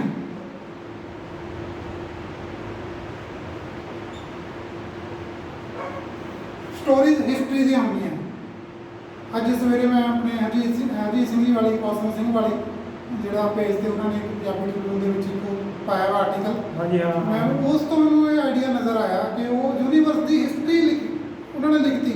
ਇੰਨੇ ਬਿਲੀਅਨ ਸਾਲ ਪਹਿਲਾਂ ਯੂਨੀਵਰਸ ਦਾ ਜਨਮ ਹੋਇਆ, ਕ੍ਰੀਏਸ਼ਨ ਹੋਈ, ਇਹ ਹੋਇਆ ਉਹ ਹੋਇਆ, ਫਿਰ ਉਸ ਤੋਂ ਬਾਅਦ ਉਹ ਕੁਆਰਕ ਆਏ, ਉਹ ਸਾਰੇ ਜਿਹੜੇ ਫੋਰਸ ਸੀਗੇ ਉਹ ਮਰਜ ਹੋਏ ਹੋਏ ਸੀਗੇ। ਪਹਿਲਾਂ ਸਭ ਤੋਂ ਪਹਿਲਾਂ ਇੱਕੋ ਫੋਰਸ ਦੇ ਚੌੜੇ ਹੋਏ ਫੋਰਸ ਸ਼ੁਰੂ ਹੋਏ, ਉਹ ਬਹੁਤ ਜ਼ਿਆਦਾ ਗਰਮ ਸੀ। ਉਹ ਸਾਰੀ ਹਿਸਟਰੀ ਹੈ, ਸਟੋਰੀ ਹੈ ਤੇ ਐਬਸਟਰੈਕਟ ਹੈ, ਇਮੈਜਿਨਰੀ ਹੈ। ਠੀਕ ਹੈ ਜੀ, ਸਹੀ ਗੱਲ ਹੈ।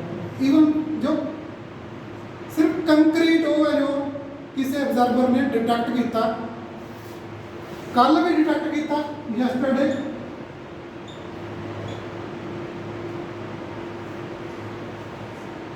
प्रेजेंट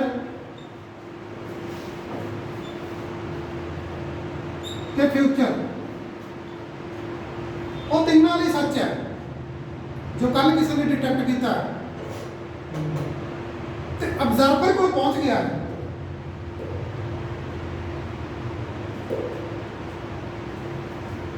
जो आप इंटेंगलमेंट के विषय थोड़ा डीपली पढ़ांगे फिर पता लगेगा कि बाजरा की है। कुछ और श्रोडिंगर कैट वाला system, even double slit experiment वाला सारा खुल के समझ में आ जाएगा। तो मैं दावा करता कि तुहानू यूट्यूब के उत्ते किसी भी चैनल से, किसी हिंदी चैनल से, किसी अंग्रेजी चैनल से भी क्योंकि मैं काफ़ी वीडियो मशहूर जी देख चुके हैं, मैंने उस तो पता नहीं लगे, सच कुछ से पता नहीं लगे। मैंने कहानियाँ मिलियाँ, सब के कहानियाँ मिलनगियाँ, बिग बैंग की कहानी मिलनगी यूनीवर्स बारे। अगर तुहानू कोई उसकी सच्चाई बयान कर सकता है, कुछ यूनीवर्स की क्रिएशन की, उसकी जी रियल उसकी नॉलेज अगर तुहानू दे सकता तो वो तुहानू पार्टिकल फिजिक्स दे सकती है।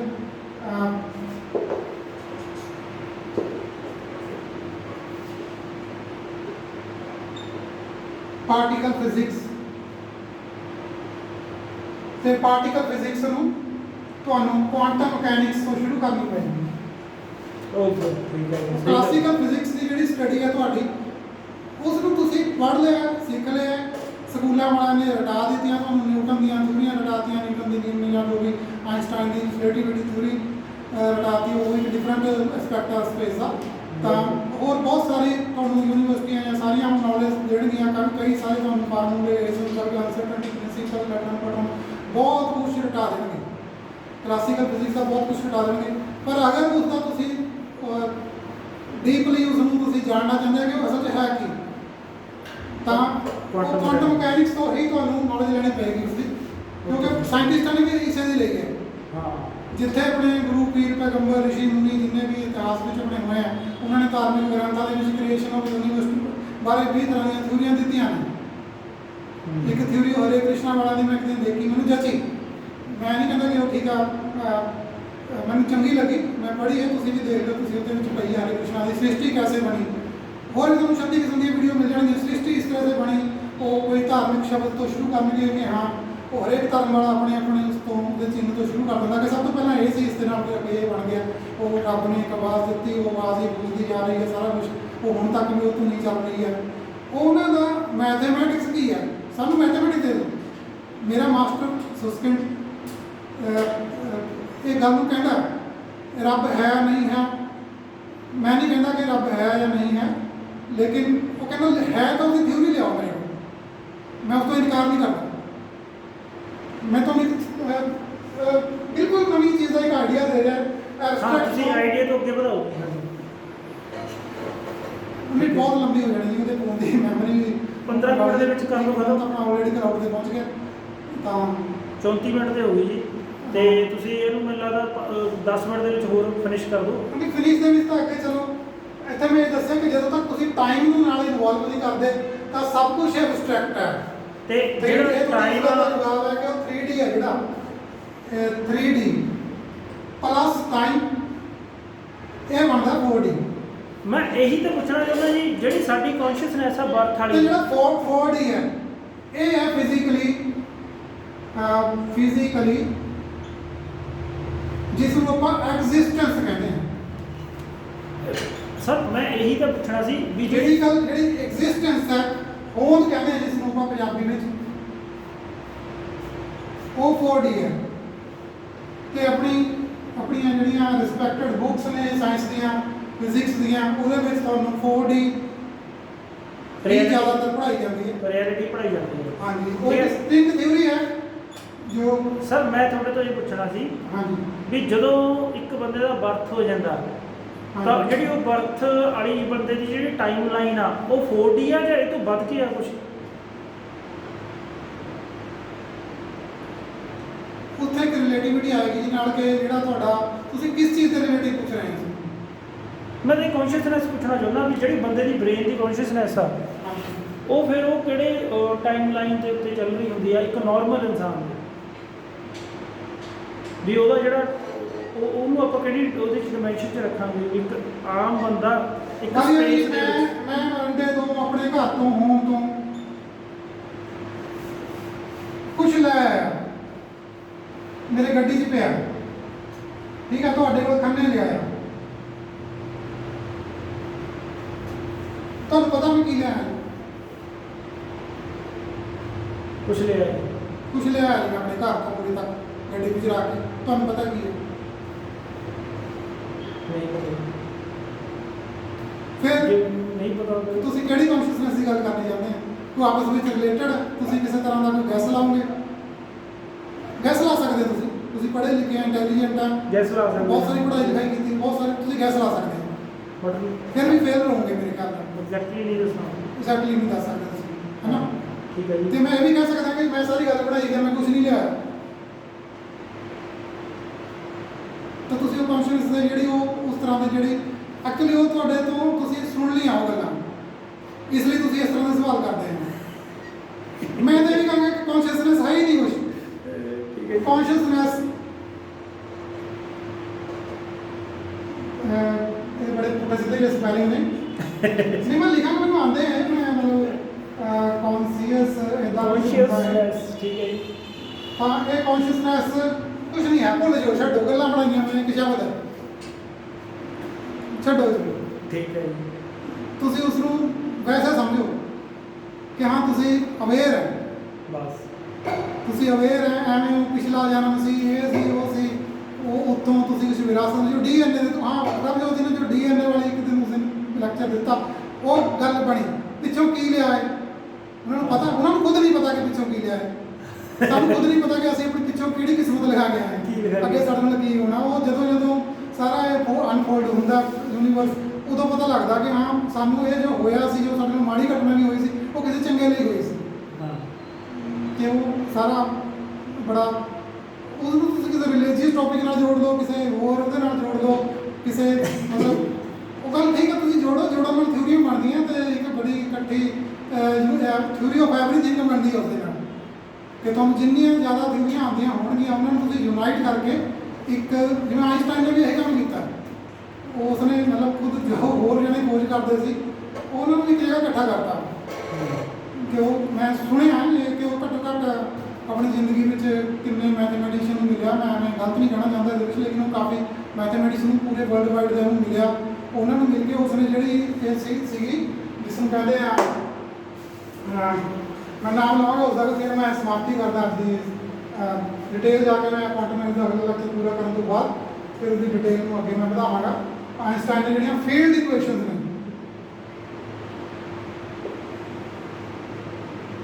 ਆਇਨਸਟਾਈਨ ਫੀਲਡ ਇਕੁਏਸ਼ਨ, ਆਇਨਸਟਾਈਨ ਦੀਆਂ ਨੇ ਫੀਲਡ ਇਕੁਏਸ਼ਨ, ਇਸ ਦੇ ਲਈ ਕਹਿੰਦੇ ਉਹ ਸੰਸਾਰ ਦੇ ਬਹੁਤ ਸਾਰੇ ਮੈਥਮੈਟਿਸ਼ੀਅਨਾਂ ਨੂੰ, ਮੈਂ 10 ਜਾਂ 1000 ਮੇਰੇ ਖਿਆਲ ਪਤਾ ਨਹੀਂ ਕਿੰਨਾ ਦਾ ਨਾਮ ਲਿਆ, ਪਤਾ ਨਹੀਂ 10 ਦਾ ਸ਼ਾਇਦ ਇਸਨੇ ਨਾਮ ਲਿਆ, ਮੈਂ ਭੁੱਲ ਗਿਆ, ਕਿ ਉਹ ਇੰਨੇ ਵਰਲਡ ਵਾਈਡ ਦੇ ਚੰਗੇ ਮਸ਼ਹੂਰ ਮੈਥਮੈਟਿਸ਼ੀਅਨਾਂ ਦੀ ਉਸਨੇ ਮਦਦ ਲਈ ਫੀਲਡ ਇਕੁਏਸ਼ਨਾਂ ਨੂੰ ਲਿਖਣ ਦੀ, ਤੇ ਉਹ ਕਿੰਨੇ ਹੋਰ ਸਾਇੰਟਿਸਟਾਂ ਦਾ, ਮੈਥਮੈਟਿਸ਼ੀਅਨਾਂ ਦਾ ਜਿਹੜੀ ਉਹਨਾਂ ਦੀ ਨੌਲੇਜ ਸੀ ਉਹਨਾਂ ਨੂੰ ਉਸਨੇ ਗ੍ਰਹਿਣ ਕੀਤਾ। ਜਦੋਂ ਤੁਸੀਂ ਇੱਕ ਵਧੀਆ ਚੀਜ਼ ਜਾਂ ਇੱਕ ਹਜੇ ਵੀ ਉਹ ਜਿਹੜਾ ਸਾਡਾ ਸਟੈਂਡਰਡ ਮਾਡਲ ਹੈ ਸਟੈਂਡਰਡ ਮਾਡਲ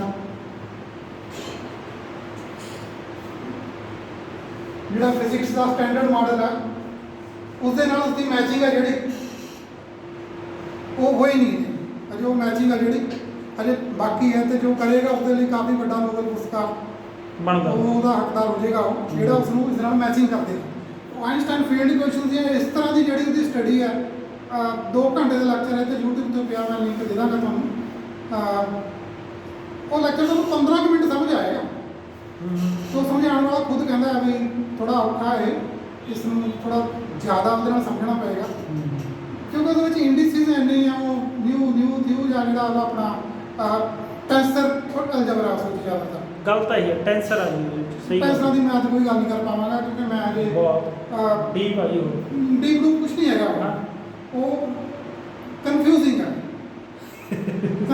ਜਿਹੜੀ ਉਹਦੀ ਇੰਡੀਸਿਸ ਹੈ ਇੰਡੈਕਸ ਨੇ ਜਿਹੜੇ ਉੱਤੇ ਲੱਗਦੇ ਪੰਪ ਇੰਡੈਕਸ ਦਾ ਮਤਲਬ ਕੋਈ ਜ਼ਿਆਦਾ ਨਹੀਂ ਜਿਵੇਂ ਇੰਡੈਕਸ ਇਹ ਨਿਊ ਤੇ ਅੱਗੇ ਨਿਊ ਕੁਝ ਇਦਾਂ ਦੀ ਉਹਦੀ ਸ਼ਬਦਾਵਲੀ ਹੈ ਉਹਦੀ ਸ਼ਬਦਾਵਲੀ ਔਖੀ ਹੈ ਜਿਸ ਦੀ ਵਿਜ਼ੂਅਲਾਈਜੇਸ਼ਨ ਔਖੀ ਹੈ ਜਿਸ ਦੀ ਫਿਲਾਸਫੀ ਔਖੀ ਹੈ ਕਨਫਿਊਜ਼ਿੰਗ ਹੈ ਕਾਫੀ ਉਹ ਡਿਫਿਕਲਟ ਜਿਹੜੀ ਉਸ ਨੂੰ ਕੰਪਲੈਕਸ ਹੈ ਮਤਲਬ ਕੋਈ ਵੱਡੀ ਜਿਹੜੀ ਇਕੁਏਸ਼ਨ ਆ ਉਸ ਨੂੰ ਸ਼ਾਰਟ ਕਰਨ ਦਾ ਤਰੀਕਾ ਉਹਨਾਂ ਨੇ ਦੱਸਿਆ ਹੋਇਆ ਤੇ ਉਹ ਬੜੇ ਉਸ ਤੋਂ ਟਲਦੇ ਨੇ ਸਹੀ ਗੱਲ ਤਾਂ ਇਸ ਦੇ ਵਿੱਚ ਇੱਕ ਹੋਰ ਗੱਲ ਮੈਂ ਕਹਿਣੀ ਚਾਹੁੰਦਾ ਸੀ ਮੈਂ ਭੁੱਲ ਗਿਆ ਹੈ ਕਿ ਮੈਂ ਕਿਹੜੀ ਗੱਲ ਇਸ ਕਰਨੀ ਚਾਹੁੰਦਾ ਸੀ ਕਿ ਹੋਂ ਦਾ ਜਿਹੜੀ ਐਗਜ਼ਿਸਟੈਂਸ ਹੈ ਇਹ 3D ਤੱਕ ਕਨਫਾਈਨਾਂ ਦੇ ਉਹ ਟਾਈਮ ਨਾਲ ਜੁੜ ਕੇ ਉਹ ਐਗਜ਼ਿਸਟੈਂਸ ਬਣਦੀ ਹੈ ਹਾਂ ਮੇਰੇ ਯਾਦ ਆ ਗਈ ਹੈ ਉਹ ਗੱਲ ਹੈ ਕਿ vibration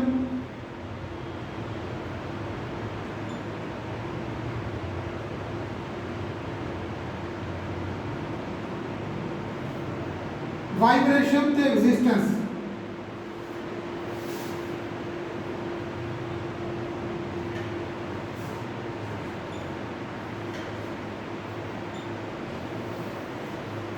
non vibration non existence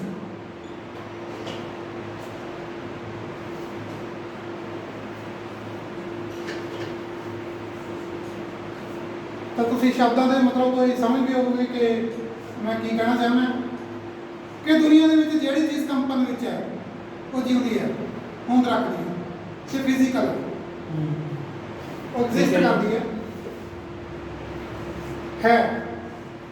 physical भौतिकी है ठीक है जी ऑब्जर्वेबल है उसकी प्रॉपर्टीज ऑब्जर्वेबल ने ठीक है तो वही ऑब्जर्वेबल प्रॉपर्टीज ਨੂੰ ਕੁਆਂਟਮ ਮਕੈਨਿਕਸ ਸਟੱਡੀ ਕਰਦਾ ਬਾਕੀ ਚੀਜ਼ਾਂ ਤੋਂ ਸਾਫ਼ ਇਨਕਾਰ ਕਰਦਾ ਜਿਸ ਨੂੰ ਤੁਸੀਂ ਡਿਟੈਕਟ ਕਰ ਸਕਦੇ ਹੋ ਮੈਂ ਸਿਧਾਂਤ ਹੈ ਉਸਦਾ ਬਾਕੀ ਜਿਸ ਨੂੰ ਤੁਸੀਂ ਡਿਟੈਕਟ ਕਰ ਸਕਦੇ ਹੋ ਆਬਜ਼ਰਵੇਬਲ ਹੈ ਜੋ ਉਸਦੀਆਂ ਪ੍ਰੋਪਰਟੀਜ਼ ਬਾਕੀ ਕੀ ਨੇ ਭੂਤ ਪ੍ਰੇਤ ਨੇ ਜੀ ਬਾਕੀ ਦੀ ਗੱਲ ਨਹੀਂ ਕਰਦਾ ਜੀ ਉਹ ਕਹਿੰਦਾ ਮੈਂ ਅਗਿਆਨੀ ਹਾਂ ਇਸ ਮਾਮਲੇ ਵਿੱਚ ਕੁਆਂਟਮ ਮਕੈਨਿਕਸ ਉਸ ਚੀਜ਼ ਤੋਂ ਸਾਫ਼ ਇਨਕਾਰ ਕਰਦਾ ਟਾਈਮ ਨਹੀਂ ਖਰਾਬ ਕਰਦਾ ਟਾਈਮ ਨਹੀਂ ਖਰਾਬ ਕਰਦਾ ਇੱਕ ਕੰਪਨੀ ਜਿਹੜਾ ਪ੍ਰੋਡਕਟ ਬਣਾਉਂਦੀ ਹੈ ਉਹ ਉਸੇ ਦੀ ਗੱਲ ਕਰਦੀ ਹੈ ਉਹ ਉਸਨੇ ਹੋਰ ਤੋਂ ਕੁਝ ਨਹੀਂ ਲੈਣਾ ਉਹ ਸਿਰਫ ਉਹਨਾਂ ਚੀਜ਼ਾਂ ਦੀ ਗੱਲ ਕਰੇਗੀ ਜਿਹੜੀਆਂ ਰੀਅਲ ਨੇ ਤੇ ਇਸੇ ਲਈ ਉਹਦੇ ਵਿੱਚ ਇੱਕ ਸ਼ਬਦ ਆਉਂਦਾ ਆਪਣੇ ਅਗਲੇ ਲੱਖਾਂ ਵਿੱਚ ਆਉਣ ਵਾਲਾ ਹਰਮਿਟੀਅਨ ਇਸ ਨੂੰ ਪੰਜਾਬੀ ਵਿੱਚ ਇਦਾਂ ਕਹਿੰਦੇ ਆ ਹਰਮਿਸ਼ਨ ਹੁਣ ਜਿਹੜਾ ਹਰਮਿਸ਼ਨ ਸ਼ਬਦ ਹੈ ਹਰਮਿਸ਼ਨ ਦਾ ਕਿ ਆਪਰੇਟਰ ਵੀ ਹੈ ਨਾਲ ਇਹਨੂੰ ਹੁਣ ਇਹ ਤਰ੍ਹਾਂ ਦੀ ਚੱਕ ਕੇ ਧਾਰਮਿਕ ਸ਼ਬਦ ਨੇ ਬਣਾ ਕੇ ਬੈਠ ਗਏ ਹਰਮਿਸ਼ਨ ਪੜ੍ਹਿਆ ਜਾਂਦਾ ਇਸ ਨੂੰ ਵੈਸੇ ਹਰਮਿਟੀਅਨ ਇੱਥੇ ਡਬਲ ਟੀ ਜਾਂ ਸਿੰਗਲ ਹੈ ਮੈਨੂੰ ਨਹੀਂ ਪਤਾ ਡਸਨਟ ਮੈਟਰ ਹਰਮਿਟੀਅਨ ਵਾਲੇ ਕੁਝ ਹਰਮਿਸ਼ਨ ਆਪਰੇਟਰ ਕਿ ਆਪਾਂ ਪੜ੍ਹਨ ਵਾਲੇ ਹਾਂ ਅਗਲੇ ਲੈਕਚਰਾਂ ਵਿੱਚ ਹਰਮਿਸ਼ਨ ਆਪਰੇਟਰ ਤੋਂ ਹੀ ਮਤਲਬ ਹੈ ਸਾਨੂੰ ਕਿਉਂਕਿ ਉਹ ਰੀਅਲ ਅਬਜ਼ਰਵੇਬਲ ਮਤਲਬ ਜਿਹੜੇ ਜਿਨ੍ਹਾਂ ਦੀ ਆਈਗਨ ਵੈਲਿਊ ਰੀਅਲ ਮਿਲਦੀ ਹੈ ਤੇ ਉਹ ਮੇਰਾ ਇੱਕ ਹੋਰ ਸਵਾਲ ਹੈ ਜੀ ਹਾਂਜੀ ਤੁਸੀਂ ਦੋ ਸ਼ਬਦ ਲਿਖੇ ਨੇ ਵਾਈਬ੍ਰੇਸ਼ਨ ਨਾਨ ਵਾਈਬ੍ਰੇਸ਼ਨ ਹਾਂਜੀ ਸਪੇਸ ਇੱਥੇ ਤੁਸੀਂ ਮੇਰਾ ਸਵਾਲ ਪੂਰਾ ਹੋਣਾ ਤੇ ਸਪੇਸ ਆ ਜਿਹੜਾ ਉਹ ਵਾਈਬ੍ਰੇਸ਼ਨ ਚ ਆਉਂਦਾ ਕਿ ਨਾਨ ਵਾਈਬ੍ਰੇਸ਼ਨ ਚ ਮੈਂ ਭੁੱਲ ਜਾਣਾ ਪਹਿਲਾਂ ਇਹਨੂੰ ਪੂਰਾ ਕਰ ਲਵਾਂ ਜੀਵਨ ਮੌਤ ਠੀਕ ਹੈ ਜੀ ਹੁਣ ਮੈਨੂੰ ਸਪੇਸ ਸਿੱਧਾ ਸੰਬੰਧ ਹੈ ਇਹਦਾ ਵਾਈਬ੍ਰੇਸ਼ਨ ਜਿਹੜੀ ਵੀ ਚੀਜ਼ ਸਾਰੀ ਜੀਵਨ ਨਹੀਂ ਮੈਂ ਲਿਖਦਾ ਇਹਦਾ ਐਗਜ਼ੈਕਟ ਨੂੰ ਲਿਖਣਾ ਚਾਹੀਦਾ ਜੀਵਤ ਹੈ ਠੀਕ ਹੈ ਸੰਜੀਵ ਨਹੀਂ ਲਿਖਿਆ ਸੰਜੀਵ ਨਹੀਂ ਹੈ ਸੰਜੀਵ ਦੇ ਵਿੱਚ ਜੀਵ ਸ਼ਬਦ ਆਉਂਦਾ ਜੀਵ ਜੀਵਤ ਹੈ ਤੇ ਜੀਵ ਆਪਾਂ ਕ੍ਰੀਏਚਰ ਨੂੰ ਕਹਿੰਦੇ ਆ, ਕਿਸੇ ਕੌਨਸ਼ੀਅਸ ਉਹਨੂੰ ਕਹਿੰਦੇ ਆ। ਕੁਛ ਇੱਕ ਤੁਹਾਨੂੰ ਵਰਡ ਮਿਲੇਗਾ ਐਟਮਸ ਦੀ ਕੌਨਸ਼ੀਅਸਨੈਸ। ਹਾਂਜੀ ਹਾਂ ਬਿਲਕੁਲ ਬਿਲਕੁਲ ਜਿਹੜੇ ਠੀਕ ਹੈ। ਸਪਿਰਿਚੁਅਲਿਟੀ ਵਾਲੇ ਥੋੜੇ ਇਸ ਤਰ੍ਹਾਂ ਦੀ ਚੀਜ਼ਾਂ ਨੂੰ ਬੜਾ ਵਧੀਆ ਪੜ੍ਹਨਾ ਚਾਹੁੰਦੇ ਆ, ਸਮਝਣਾ ਚਾਹੁੰਦੇ ਆ, ਜਾਂ ਵੀ ਉਹ ਕਣ ਦੇ ਵਿੱਚ ਕੌਨਸ਼ੀਅਸਨੈਸ ਨੂੰ ਭਾਲਦੇ ਨੇ ਕਿ ਐਟਮ ਦੀ ਵੀ ਕੌਨਸ਼ੀਅਸ ਉਹ ਵੀ ਚੇਤਨ ਹੁੰਦਾ ਹੈ। ਹਾਂ ਚੇਤਨ ਹੁੰਦਾ ਤੇ ਕਈ ਉਹ ਡਬਲ ਸਲਿਟ ਐਕਸਪੈਰੀਮੈਂਟ ਵਾਲੇ ਇਲੈਕਟ੍ਰੋਨ ਵੀ ਕਹੀ ਜਾਂਦੇ ਨੇ ਕਿ ਉਹਨੂੰ ਕਿਵੇਂ ਪਤਾ ਲੱਗ ਜਾਂਦਾ ਕਿ ਮੈਨੂੰ ਡਿਟੈਕਟ ਕੀਤਾ ਗਿਆ। ਇੰਟੈਂਗਲਮੈਂਟ ਦੇ ਵਿੱਚ ਵੀ ਇਦਾਂ ਹੁੰਦਾ। ਤਾਂ ਇਹ ਜਿਹੜੀਆਂ ਚੀਜ਼ਾਂ ਨੇ ਇਹ ਤੁਹਾਨੂੰ ਰੀਅਲ ਸਟੱਡੀ ਤੋਂ ਭਟਕਾਉਣਗੀਆਂ। ਹਾਂ ਠੀਕ ਹੈ। ਉਹ ਤੁਹਾਨੂੰ ਇੱਕ ਤਰ੍ਹਾਂ ਦਾ ਇਸ ਨੂੰ ਨਾਸਤਕ ਵੀ ਨਹੀਂ ਕਹਿ ਸਕਦੇ। ਨੋ, ਮੈਂ ਇਸ ਨੂੰ ਇਹ ਨਹੀਂ ਕਹਾਂਗਾ ਕਿ ਮੈਂ ਜਿਹੜੀ ਧਾਰਮਿਕ ਸਪਿਰਿਚੁਅਲਿਟੀ ਹੈ, ਜਿਹੜੀ ਸਪਿਰਿਚੁਅਲਿਟੀ ਕੁਝ ਸ਼ਬਦਾਂ ਦੇ ਮੈਨੂੰ ਸਪੈਲਿੰਗ ਆਉਣ ਲੱਗ ਗਏ। Okay very good very good. ਇਹ ਮੇਰਾ ਬਾਹਰ ਪਿਆ ਇਹਨਾਂ ਚੀਜ਼ਾਂ ਨਾਲ। ਮੈਂ ਸਪਿਰਿਚੁਅਲਿਟੀ ਤੋਂ ਹੀ ਬਾਅਦ ਵਿੱਚ ਫਿਜ਼ਿਕਸ ਵੱਲ ਆਇਆ। ਪਹਿਲਾਂ ਮੈਂ ਸਪਿਰਿਚੁਅਲਿਟੀ ਦੇ ਉੱਤੇ ਬਹੁਤ ਕੁਝ ਲਿਖਦਾ ਸੀ। ਤਾਂ ਐਟਮਸ ਕੌਨਸ਼ੀਅਸਨੈਸ ਕਿ ਉਹ ਵੀ ਜੀਵਤ ਹੈ। ਹਾਂ, ਇੱਕ ਤਰ੍ਹਾਂ ਨਾਲ ਇਸ ਪਾਸੇ ਨੂੰ ਉਹ ਜੀਵਤ ਹੈ, ਉਹਦੇ ਚ ਵਾਈਬ੍ਰੇਸ਼ਨ ਨੂੰ ਜੀਵਤ ਐਗਜ਼ਿਸਟ ਕਰਦਾ। ਜਿਹੜੀ ਚੀਜ਼ ਐਗਜ਼ਿਸਟ ਕਰਦੀ ਉਹ ਜੀਵਤ ਹੈ। ਡੈਡ ਬੋਡੀ ਹੈ ਜਿਹੜੀ ਕਿਸੇ ਦੀ, ਉਹਨੂੰ ਆਪਾਂ ਕਹਿ ਦਿੰਦੇ ਆ ਕਿ ਮਰੀ ਹੋਈ ਹੈ। ਉਹਦੇ ਕਾਫੀ ਪਾਰਟ ਹਜੇ ਵੀ ਜੀਵਤ ਹੁੰਦੇ ਆ, ਤੁਸੀਂ ਜਾਣਦੇ ਹੋ। ਅੱਖਾਂ ਜੀਵਤ ਹੁੰਦੀਆਂ, 24 ਘੰਟੇ ਜੀਵਤ ਹੁੰਦੀਆਂ, ਜਾਂ ਬਾਅਦ ਵਿੱਚੋਂ ਉਹ ਬਿਲਕੁਲ ਲੋਕ ਬਦਲਾ ਉਦੋਂ ਹੁੰਦਾ ਜਦੋਂ ਬਿਲਕੁਲ ਸਵਾਹ ਸੂਹ ਬਣ ਗਿਆ ਸਾਰਾ ਕੁਝ, ਜਾਂ ਚੇਂਜ ਹੋ ਗਿਆ ਉਸਦਾ ਸਾਰਾ ਕੁਝ। ਫਿਰ ਉਹ ਕਿ ਉਸਦੀ ਰੂਹ ਵੀ ਬਣਾਈ ਗਈ ਇੱਕ, ਕਿ ਉਹਦੀ ਰੂਹ ਹੈ ਜਿਹੜੀ ਉੱਡ ਗਈ ਹੈ। ਤੇ ਉਹ ਕਾਫੀ ਚੀਜ਼ਾਂ ਇੱਦਾਂ ਦੀਆਂ ਆਉਂਦੀਆਂ। ਲੇਕਿਨ ਅਗਰ ਤੁਸੀਂ ਉਹ ਸਪਿਰਿਚੁਅਲਿਟੀ ਵੱਲ ਉਸ ਨੂੰ ਸਮਝਦੇ ਆ ਤਾਂ ਮੈਂ ਉਸੇ ਦਾ ਇੱਕ ਪਾਰਟ ਕੁਐਸਚਨ ਪੁੱਛ ਰਿਹਾ ਸੀ। ਤੁਸੀਂ ਦੋ ਵਰਡ ਲਿਖੇ ਨੇ, ਵਾਈਬ੍ਰੇਸ਼ਨ ਤੇ ਨੌਨ ਵਾਈਬ੍ਰੇਸ਼ਨ। ਹਾਂਜੀ, ਇਹਦੇ ਵਿੱਚ ਸੰਜੀਵ ਸ਼ਬਦ ਜੀਵਾਂ ਲਈ ਹੈ, ਜੀਵਤ ਸ਼ਬਦ ਹੋਂਦ ਲਈ ਹੈ। ਠੀਕ ਹੈ ਠੀਕ ਹੈ ਠੀਕ ਹੈ। ਮੈਨੂੰ ਇਹ ਦੱਸੋ, ਜਿਹੜਾ ਸਪੇਸ ਆ ਉਹ ਵਾਈਬ੍ਰੇਸ਼ਨ ਚ ਆਉਂਦਾ ਕਿ ਨੌਨ ਵਾਈਬ੍ਰੇਸ਼ਨ ਚ ਆਉਂਦਾ? ਖਾਲੀ ਸਪੇਸ ਵਾਈਬ੍ਰੇਸ਼ਨ ਚ ਆਉਂਦਾ ਕਿ ਨੌਨ ਵਾਈਬ੍ਰੇਸ਼ਨ ਚ ਆਉਂਦਾ?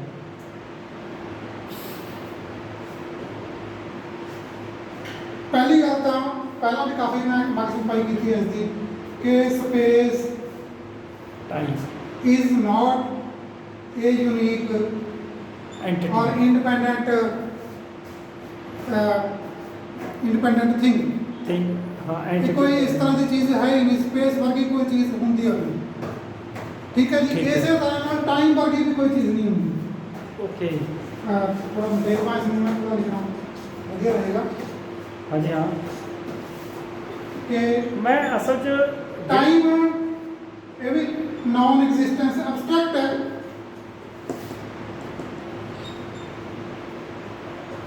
ਸਪੇਸ ਹੈ,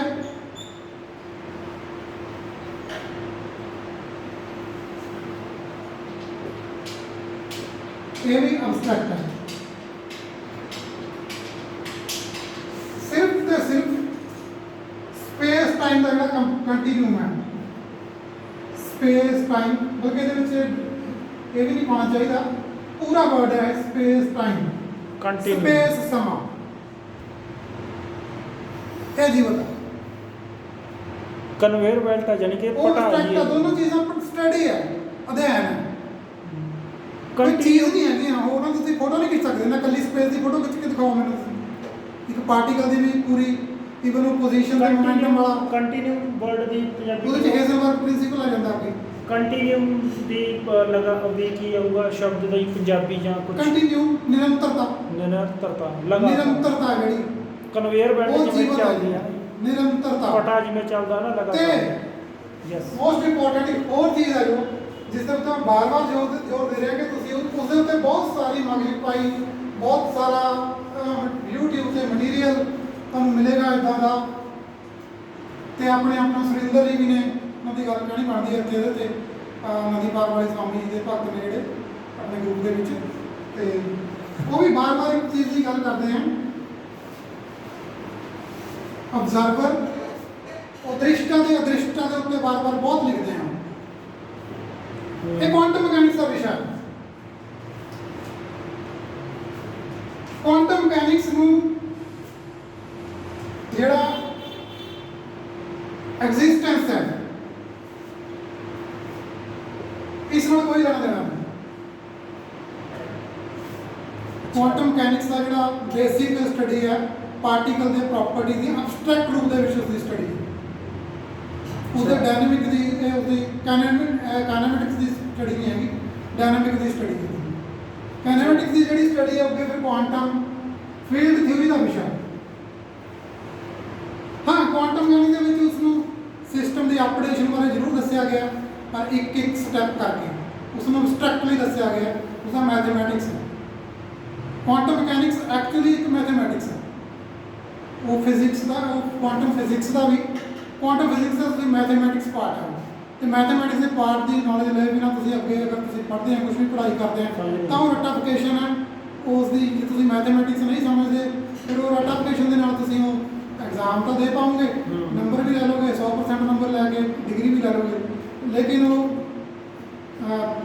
ਮੇਰੇ ਨਾਲ ਹੋਇਆ ਇਹ ਵਾਕਿਆ ਕਿ 98% ਨੰਬਰ ਲੈਣ ਵਾਲੇ ਸਟੂਡੈਂਟ ਨੂੰ ਜਦੋਂ ਉਹ ਮਿਲਿਆ, ਜਿਸ ਦੇ 10th ਵਿੱਚ ਵੀ 90 ਤੋਂ ਉੱਤੇ ਸੀਗੇ, +2 'ਚ ਵੀ ਅਤੇ ਅੱਗੇ ਗ੍ਰੈਜੂਏਸ਼ਨ 'ਚ ਵੀ, ਤੇ ਉਸ ਨੂੰ ਮੈਂ ਸਿਰਫ ਇੱਕ ਸਵਾਲ ਪੁੱਛਿਆ ਤਾਂ ਉਹ ਹੇਜ਼ਨਬਰਗ ਦਾ ਅਨਸਰਟਨਟੀ ਪ੍ਰਿੰਸੀਪਲ ਜਾਂ ਗ੍ਰੈਵੀਟੇਸ਼ਨ ਦਾ ਜਿਹੜਾ ਮੈਂ ਉਹ ਪੁੱਛਿਆ, ਤਾਂ ਉਸਦਾ ਜਵਾਬ, ਮੈਂ ਉਹਦਾ ਨਾਮ ਨਹੀਂ ਲੈ ਰਿਹਾ, ਜੋ ਵੀ ਹੈ, ਉਹ ਨਾਮ ਉਸਦੀ ਜਿਹੜੀ ਐਕਸਪਲੇਨੇਸ਼ਨ ਸੀਗੀ ਉਹ ਦੇਣ ਤੋਂ ਮੁੱਕਰ ਗਿਆ, ਜਾਂ ਉਸਨੇ ਕਿਤਾਬੀ ਡੈਫੀਨੇਸ਼ਨ ਦਿੱਤੀ। ਮੈਨੂੰ ਅਫਸੋਸ ਹੋਇਆ ਸਾਡੇ ਸਿਸਟਮ ਨੂੰ।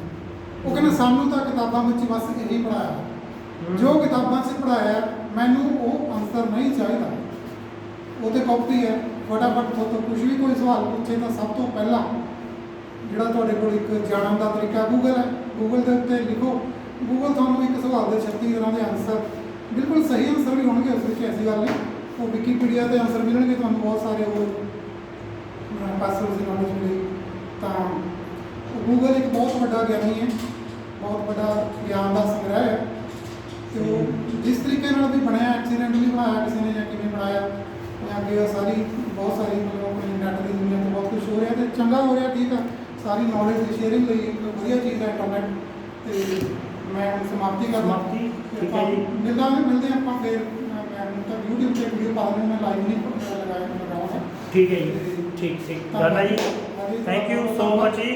ਅਤੇ ਮੈਂ 2 ਮਿੰਟ ਤੁਹਾਡੇ ਨਾਲ ਇਹੀ ਗੱਲ ਕਰਨਾ ਚਾਹੁੰਦਾ ਸੀਗਾ ਵੀ ਜਿਹੜੀ ਐਗਜ਼ਿਸਟੈਂਸ ਹੈ ਤੇ ਨੌਨ ਐਗਜ਼ਿਸਟੈਂਸ ਹੈ ਨਾ ਜੀ, ਐਗਜ਼ਿਸਟੈਂਸ ਤੇ ਨੌਨ ਐਗਜ਼ਿਸਟੈਂਸ, ਬਸ 2 ਵਰਡ ਹੀ ਲਿਖੇ ਨੇ, ਠੀਕ ਹੈ। ਵੀਡੀਓ ਚਾਲੂ ਹੈ? ਹਾਂਜੀ, ਵੀਡੀਓ ਚੱਲੂਗਾ, ਥੋੜਾ 5 ਮਿੰਟ ਦੀ ਗੱਲ ਕਰਨੀ ਹੈ ਵੀ ਮੈਂ ਜਿਹੜਾ ਹੁਣ ਤੱਕ ਸਮਝਿਆ ਵੀ ਜਿਹੜੀ ਐਗਜ਼ਿਸਟੈਂਸ ਹੈ, ਮੈਂ ਥੋੜੀ ਜਿਹੀ ਹੋਰ ਗੱਲ ਕਰਦਾ, ਠੀਕ ਹੈ ਸਰ।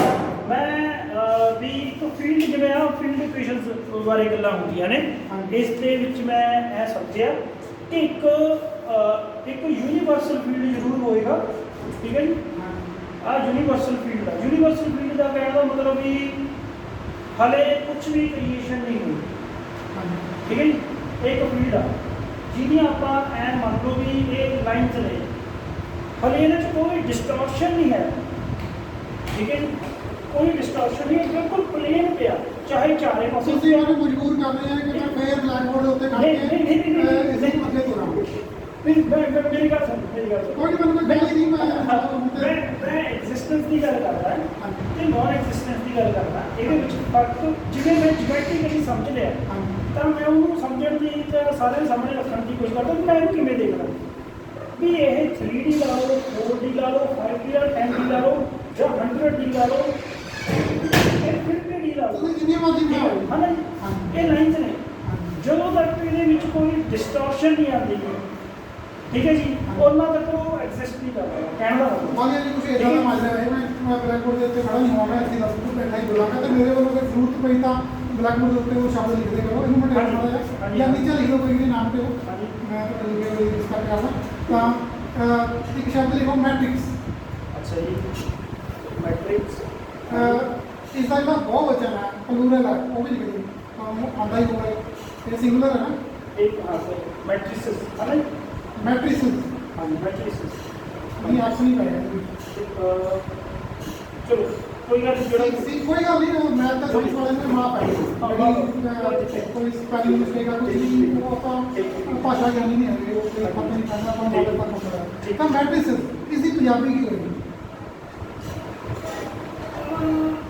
ਇਹਦੀ ਪੰਜਾਬੀ ਮੈਟ੍ਰਿਕਸ ਦੀ ਪੰਜਾਬੀ ਮੈਟ੍ਰਿਕਸ ਮਕੈਨਿਕ ਹੈ। ਮੈਟ੍ਰਿਕਸ ਮਕੈਨਿਕ, ਇਹ ਐਕਚੁਅਲੀ ਜਿਹੜਾ ਕੁਆਂਟਮ ਮਕੈਨਿਕਸ ਹੈ, ਇਸ ਦਾ ਇੱਕ ਨਾਮ ਮੈਟ੍ਰਿਕਸ ਮਕੈਨਿਕ ਵੀ ਹੈ। ਸਾਰਨੀ ਜੀ ਕੁਛ ਮੇਰੇ ਕੋਲ ਮੈਟ੍ਰਿਕਸ ਦਾ ਪੰਜਾਬੀ ਨਾਮ ਕੀ ਹੋਵੇਗਾ? ਮੈਂ ਸਾਹਮਣੇ ਜੀ ਕੁਝ ਕਹਿਣਾ ਉਹਦਾ, ਬਾਕੀ ਇੱਕ ਹੋਰ ਇਹ ਤੋਂ ਵੀ ਵਧੀਆ ਵਰਡ ਹੈ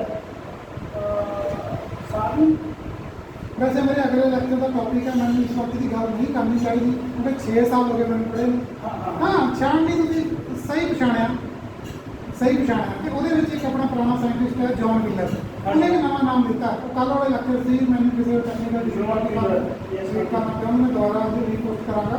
ਉਹਨੇ ਇਹਨਾਂ ਦਾ ਨਵਾਂ ਨਾਮ ਦਿੱਤਾ ਮਸ਼ੀਨਾਂ, ਮੈਟ੍ਰਿਕਸ ਮਸ਼ੀਨਾਂ। ਮਸ਼ੀਨ ਹੈ ਤੇ ਮੈਂ ਆਪਣੇ ਵੱਲੋਂ ਮੈਂ ਮਸ਼ੀਨਾਂ ਵੈਸੇ ਪਹਿਲਾਂ ਮੈਂ ਟ੍ਰਾਂਸਲੇਟ ਕੀਤਾ ਹੈ, ਲੇਕਿਨ ਇਸ ਤੋਂ ਪਹਿਲਾਂ ਮੈਂ ਜਿਹੜਾ ਆਪਣੇ ਵੱਲੋਂ ਵੀ ਕੋਈ ਵਰਡ ਤੁਸੀਂ ਉਹ ਵੀਡੀਓ ਦੇ ਵਿੱਚ ਵੀ ਦੇਖ ਪਾਓਗੇ ਕਿ ਉਹਦੇ ਲਿਖਿਆ ਕੁਝ ਹੁੰਦਾ, ਮੈਂ ਬੋਲਦਾ ਕੁਝ ਹੋਰ ਹੁੰਦਾ। ਮੈਂ ਜਿੱਦਾਂ ਮੈਥਮੈਟੀਕਲ ਆਪਰੇਟਰ ਉਹ ਮੇਰਾ ਪੁਰਾਣੀ ਨੌਲੇਜ ਦੇ ਮੁਤਾਬਕ ਥੋੜੀ ਦੇਸੀ ਪੰਜਾਬੀ ਦਾ ਯੂਜ਼ ਕਰ ਲੈਂਦਾ ਸੀ, ਪਰ ਮੈਂ ਅੱਜ ਕੱਲ੍ਹ ਥੋੜਾ ਮੈਂ ਅੰਗਰੇਜ਼ੀ ਨੂੰ ਜ਼ਿਆਦਾ ਪਸੰਦ ਕਰਦਾ ਕਿ ਉਹਨੂੰ ਲਿਖ ਦਿਓ ਤੁਸੀਂ ਪੰਜਾਬੀ ਵਿੱਚ, ਮੈਟ੍ਰਿਕਸ ਨੂੰ ਜਿਵੇਂ ਆਪਾਂ ਪੰਜਾਬੀ 'ਚ ਲਿਖਦੇ ਹਾਂ ਉਸ ਤਰ੍ਹਾਂ ਲਿਖੋ, ਪਰ ਜਿਹੜਾ ਉਹਦੀ ਗੱਲ ਕਰਦਾ ਮੈਂ ਤੁਹਾਡਾ ਠੀਕ ਹੈ ਜੀ। ਮਸ਼ੀਨਾਂ ਇਹਨਾਂ ਨੂੰ ਮੈਂ ਆਪਣੇ ਵੱਲੋਂ ਕੀ ਨਾਮ ਦਿੱਤਾ ਪੰਜਾਬੀ ਦੇ ਵਿੱਚ, ਅਗਰ ਪੰਜਾਬੀ ਵਾਲੇ ਜਿਹੜੇ ਪ੍ਰੇਮੀ ਆ ਭਾਸ਼ਾ ਦੇ ਉਹ ਪਸੰਦ ਕਰਦੇ ਆ, ਸਾਂਚਾ। ਉਹ ਇੱਕ ਜ਼ਿਆਦਾ ਟੈਕਨੀਕਲ ਸ਼ਬਦ ਹੈ ਸਾਂਚਾ। ਮੈਟ੍ਰਿਕਸ ਜਿਹੜੇ ਇਹਨਾਂ ਨੂੰ ਆਪਾਂ ਕਹਿੰਦੇ ਆ ਆਪਰੇਟਰ ਵੀ ਕਹਿੰਦੇ ਇਹਨਾਂ ਨੂੰ ਸ਼ਾਇਦ। ਸਾਂਚਾ ਠੀਕ ਹੈ, ਮੈਂ ਮੰਨ ਸਕਦਾ ਵੀ ਇਹ ਇੱਕ ਜਿਵੇਂ ਸਾਡੀ ਮੈਂ ਤਾਂ ਜੀ ਇੱਕ ਬਸ ਐਗਜ਼ਿਸਟੈਂਸ ਤੇ ਨੌਨ ਐਗਜ਼ਿਸਟੈਂਸ ਤੇ ਹੀ 1-2 ਮਿੰਟ ਲੈਣਾ ਸੀ ਹੋਰ, ਠੀਕ ਹੈ ਨਾ ਜੀ। ਇਹ ਕੀ ਕਰਦੇ ਨੇ ਕਿ ਛਾਨਣਾ ਜਾਂ ਸਾਂਚਾ ਕੀ ਕਰਦਾ? ਮੈਂ ਉੱਪਰ ਵਾਲੀ ਤੁਹਾਡੇ ਕੁਐਸਚਨ ਦਾ ਜੋ ਤੁਸੀਂ ਕੀਤਾ ਉਹ ਉਸ ਦੇ ਲਈ ਕੋਈ ਭੂਮਿਕਾ ਤਿਆਰ ਕਰ ਰਹੇ ਹਾਂ ਜਿਹੜੀ ਸਾਰੀ ਮੈਟ੍ਰਿਕਸ ਵੱਲੋਂ। ਤਾਂ ਸਾਂਚਾ ਕੀ ਕਰਦਾ ਤੁਸੀਂ ਜਾਣਦੇ ਹੋ, ਜਾਂ ਇੱਕ ਮਸ਼ੀਨਾਂ ਨੇ ਉਹ ਕੀ ਕਰਦੀਆਂ, ਪ੍ਰੋਡਕਟ ਬਣਾਉਂਦੀਆਂ, ਉਹਨਾਂ 'ਚ ਇੱਕ ਇਨਪੁੱਟ ਪਾਈ ਜਾਂਦੀ ਹੈ ਤੇ ਇੱਕ ਆਊਟਪੁੱਟ ਮਿਲਦੀ ਹੈ। ਠੀਕ ਹੈ, ਜਿਸ ਤਰ੍ਹਾਂ ਦਾ ਉਹ ਸਾਂਚਾ ਹੋਏਗਾ ਉਸੇ ਤਰ੍ਹਾਂ ਦਾ ਪ੍ਰੋਡਕਟ ਮਿਲ ਜਾਂਦਾ ਹੈ। ਠੀਕ ਹੈ, ਠੀਕ ਹੈ। ਉਹ ਉਹਦਾ ਮੈਥਮੈਟਿਕਸ ਹੈ ਜਿਹੜਾ ਉਸਦਾ ਉਹ ਐਬਸਟ੍ਰੈਕਟ ਸਟੱਡੀ ਹੈ ਜਿਹੜੀ ਉਹ ਡਰਾਕ ਵਾਲੀ ਹੈ, ਟ੍ਰਾਂਸਮਿਟੇਸ਼ਨ ਜਿਹੜੀ ਆਪਾਂ ਹੁਣ ਤੱਕ ਲੈਕਚਰਾਂ 'ਚ ਦੇਖੀ ਸੀ, ਤੇ ਉਹਦੀ ਇੱਕ ਕੰਕਰੀਟ ਸਟੱਡੀ ਹੈ ਜਿਹੜੀ ਉਹ ਕਾਲਮ ਵੈਕਟਰਾਂ ਨਾਲ ਹੈ। ਨਹੀਂ ਕੱਟ ਵੈਕਟਰ ਮੇਰਾ ਇੱਕ ਕੁਐਸਚਨ ਹੋ ਰਿਹਾ ਜੀ। ਤਾਂ ਉਹਦੀ ਮੈਂ ਗੱਲ ਕਰ ਰਿਹਾ ਕਿ ਜਿਹੜੀ ਸਪੇਸ ਦੀ ਤੁਸੀਂ ਗੱਲ ਕਰ ਰਹੇ ਹੋ, ਉਸ ਦੇ ਵਿੱਚ ਅਬਜ਼ਰਵਰ ਜਦੋਂ ਐਕਟ ਕਰਦਾ ਹੈ, ਫੀਲਡ ਆਪਰੇਟਰ ਐਕਟ ਕਰਦਾ ਹੈ ਵੈਕਿਊਮ ਦੀ, ਥੋੜਾ ਜਿਹੜਾ ਵਿਸ਼ਾ ਉਹ ਕੁਆਂਟਮ ਫੀਲਡ ਥਿਊਰੀ ਦਾ ਵਿਸ਼ਾ ਜਿਹੜਾ ਫੀਲਡ ਆਪਰੇਟਰ ਹੈ ਉਸਦਾ, ਉਹ ਐਕਟ ਕਰਦਾ ਹੈ ਉਸ ਤੇ ਫੀਲਡ ਆਪਰੇਟਰ ਉਹਦੇ ਵੇਵ ਫੰਕਸ਼ਨ ਤੇ ਅੱਗੇ ਉਹਦਾ ਉਸ ਨੂੰ ਆਪਾਂ ਸਟੇਟ ਵੈਕਟਰ ਕਹਿੰਦੇ ਨੇ। ਫਿਰ ਅੱਗੇ ਪਾਰਟੀਕਲ ਕ੍ਰੀਏਟ ਕਰਦਾ ਹੈ, ਉਹ ਪਾਰਟੀਕਲ ਕ੍ਰੀਏਟ ਕਰਦਾ, ਉਹ ਪਾਰਟੀਕਲ ਜਿਸ ਨੂੰ ਆਪਾਂ ਕ੍ਰੀਏਸ਼ਨ ਆਪਰੇਟਰ ਕਹਿੰਦੇ ਨੇ। ਤੇ ਉਹ ਕ੍ਰੀਏਸ਼ਨ ਆਪਰੇਟਰ ਜਿਹੜਾ ਉਸਦਾ ਕ੍ਰੀਏਸ਼ਨ ਆਪਰੇਟਰ ਹਾਂ ਉਹ ਠੀਕ ਹੈ। ਸਾਈਨ ਦੇ ਨਾਲ ਦਿਖਾਉਂਦੇ ਆ ਉਸਨੂੰ। ਜਿਹੜੀ ਨੌਨ ਐਗਜ਼ਿਸਟੈਂਸ ਹੈ ਉਹ ਆਪਣੇ ਆਪ ਉਸ ਦੇ ਵਿੱਚ ਸਾਂਚਾ ਹੈ ਜਿਹੜਾ, ਉਸ ਦੇ ਵਿੱਚ ਜਿਹੜਾ ਸੰਚ ਹੈ ਉਹ ਤੁਹਾਡਾ ਜਿਹੜਾ ਉਹਦੇ ਵਿੱਚ ਮੈਥਮੈਟਿਕਸ ਹੈ ਜਾਂ ਉਸਦਾ ਜੋ ਵੀ ਹੁਣ ਕੀ ਹੈ ਕਿ ਅਸੀਂ ਇਹ ਸਾਂਚੇ ਕਿਵੇਂ ਬਣਦੇ ਨੇ ਜੀ? ਮੈਂ ਦੱਸਦਾ ਤੁਹਾਨੂੰ। ਤੁਸੀਂ ਚਾਹੋ ਤਾਂ ਸਾਰੀਆਂ ਕਿਤਾਬਾਂ ਨੂੰ ਪਾਸੇ ਰੱਖ ਕੇ, ਸਾਰੀ ਆਪਣੀ ਨੌਲੇਜ ਨੂੰ ਪਾਸੇ ਰੱਖ ਕੇ, ਇੰਟਰਨੈਟ ਨੂੰ ਬਿਲਕੁਲ ਬੰਦ ਕਰਕੇ ਤੁਸੀਂ ਇੱਕ ਕਿਤਾਬ ਲਿਖਣ ਬੈਠੋ, ਕ੍ਰੀਏਸ਼ਨ ਸਾਇੰਸ ਤੇ ਫਿਜ਼ਿਕਸ ਤੇ ਮੈਥਮੈਟਿਕਸ, ਉਸ ਚੀਜ਼ ਨੂੰ ਭੁੱਲ ਜਾਓ ਜੋ ਤੁਸੀਂ ਅੱਜ ਤੱਕ ਸਿੱਖਿਆ, ਜੋ ਤੁਸੀਂ ਅੱਜ ਤੱਕ ਸਾਇੰਟਿਸਟਾਂ ਤੋਂ ਪੜ੍ਹਿਆ, ਉਹ ਬਸ ਜੋ ਵੀ ਨੇ ਉਹ ਸਮਝ ਲਓ ਕਿ ਬਸ ਉਹ ਕੁਝ ਨਹੀਂ ਆਉਂਦਾ ਉਹਨਾਂ ਨੂੰ, ਇਹ ਸਮਝ ਲਓ ਕਿ ਉਹ ਸਾਰਾ ਗਲਤ ਹੈ, ਸਾਰਾ ਕੁਝ ਗਲਤ ਹੈ ਉਹਨਾਂ ਨੂੰ। ਕੁਛ ਨਹੀਂ ਤੁਹਾਨੂੰ ਉਹ ਬੰਦ 'ਚ ਟੂਲ ਜੋੜਿਆ ਨਹੀਂ ਹੁੰਦਾ, ਤੁਸੀਂ ਗਏ ਹੀ ਨਹੀਂ ਸਕੂਲ ਕਰਨ। ਠੀਕ ਹੈ, ਤੁਸੀਂ ਗ੍ਰੰਥ ਲਿਖਣ ਬੈਠ ਜਾਓ, ਲਿਖ ਕੇ ਫਿਰ ਉਸਨੂੰ ਤੁਸੀਂ ਇੰਪਲੀਮੈਂਟ ਕਰਾਉਣ ਬੈਠ ਜਾਓ, ਚੇਲੇ ਪੈਦਾ ਕਰ ਲਓ, ਪ੍ਰਚਾਰ ਕਰ ਲਓ ਉਸਦਾ ਕਿਆ ਤਾਂ ਇੱਦਾਂ ਹੈ। ਤੇ ਉਹ ਫਿਰ ਤੁਹਾਡੇ ਚੇਲਿਆਂ ਨੇ ਵੀ ਅੱਗੇ ਕਿਹਾ, ਸਾਡੇ ਗੁਰੂ ਵਾਲੀਆ ਜੀ ਨੇ ਇੱਦਾਂ ਕਿਹਾ, ਇੱਦਾਂ ਕਿ ਸਾਰਾ ਕੁਝ ਹੋਊਗਾ, ਬਸ ਇੱਦਾਂ ਦੁਨੀਆ ਬੜੀ ਸੀ। ਤੇ ਇਹੀ ਫਿਰ ਪੜ੍ਹਾਈ ਉਹਨਾਂ ਨੇ ਸਕੂਲਾਂ ਦੀ ਵੀ ਅੱਗੇ ਲਾ ਦੇਣੀ ਹੈ, ਕਿਤੇ ਅਗਲੀਆਂ ਪੀੜ੍ਹੀਆਂ ਨੇ ਤੁਸੀਂ ਉਹਨੂੰ ਏਰੀਏ ਨੂੰ ਆਪਣੇ ਨੂੰ ਸੀਮਤ ਕਰ ਲਓ, ਜਿਹੜੀ ਸੋਚ ਉਹਨੂੰ ਬੰਦ ਕਰ ਲਓ, ਓਪਨ ਵੀ ਉਹ ਬਾਕੀ ਸੰਸਾਰ ਵਾਲੇ ਕੀ ਸੋਚਦੇ ਮਾਰੋ ਗਏ।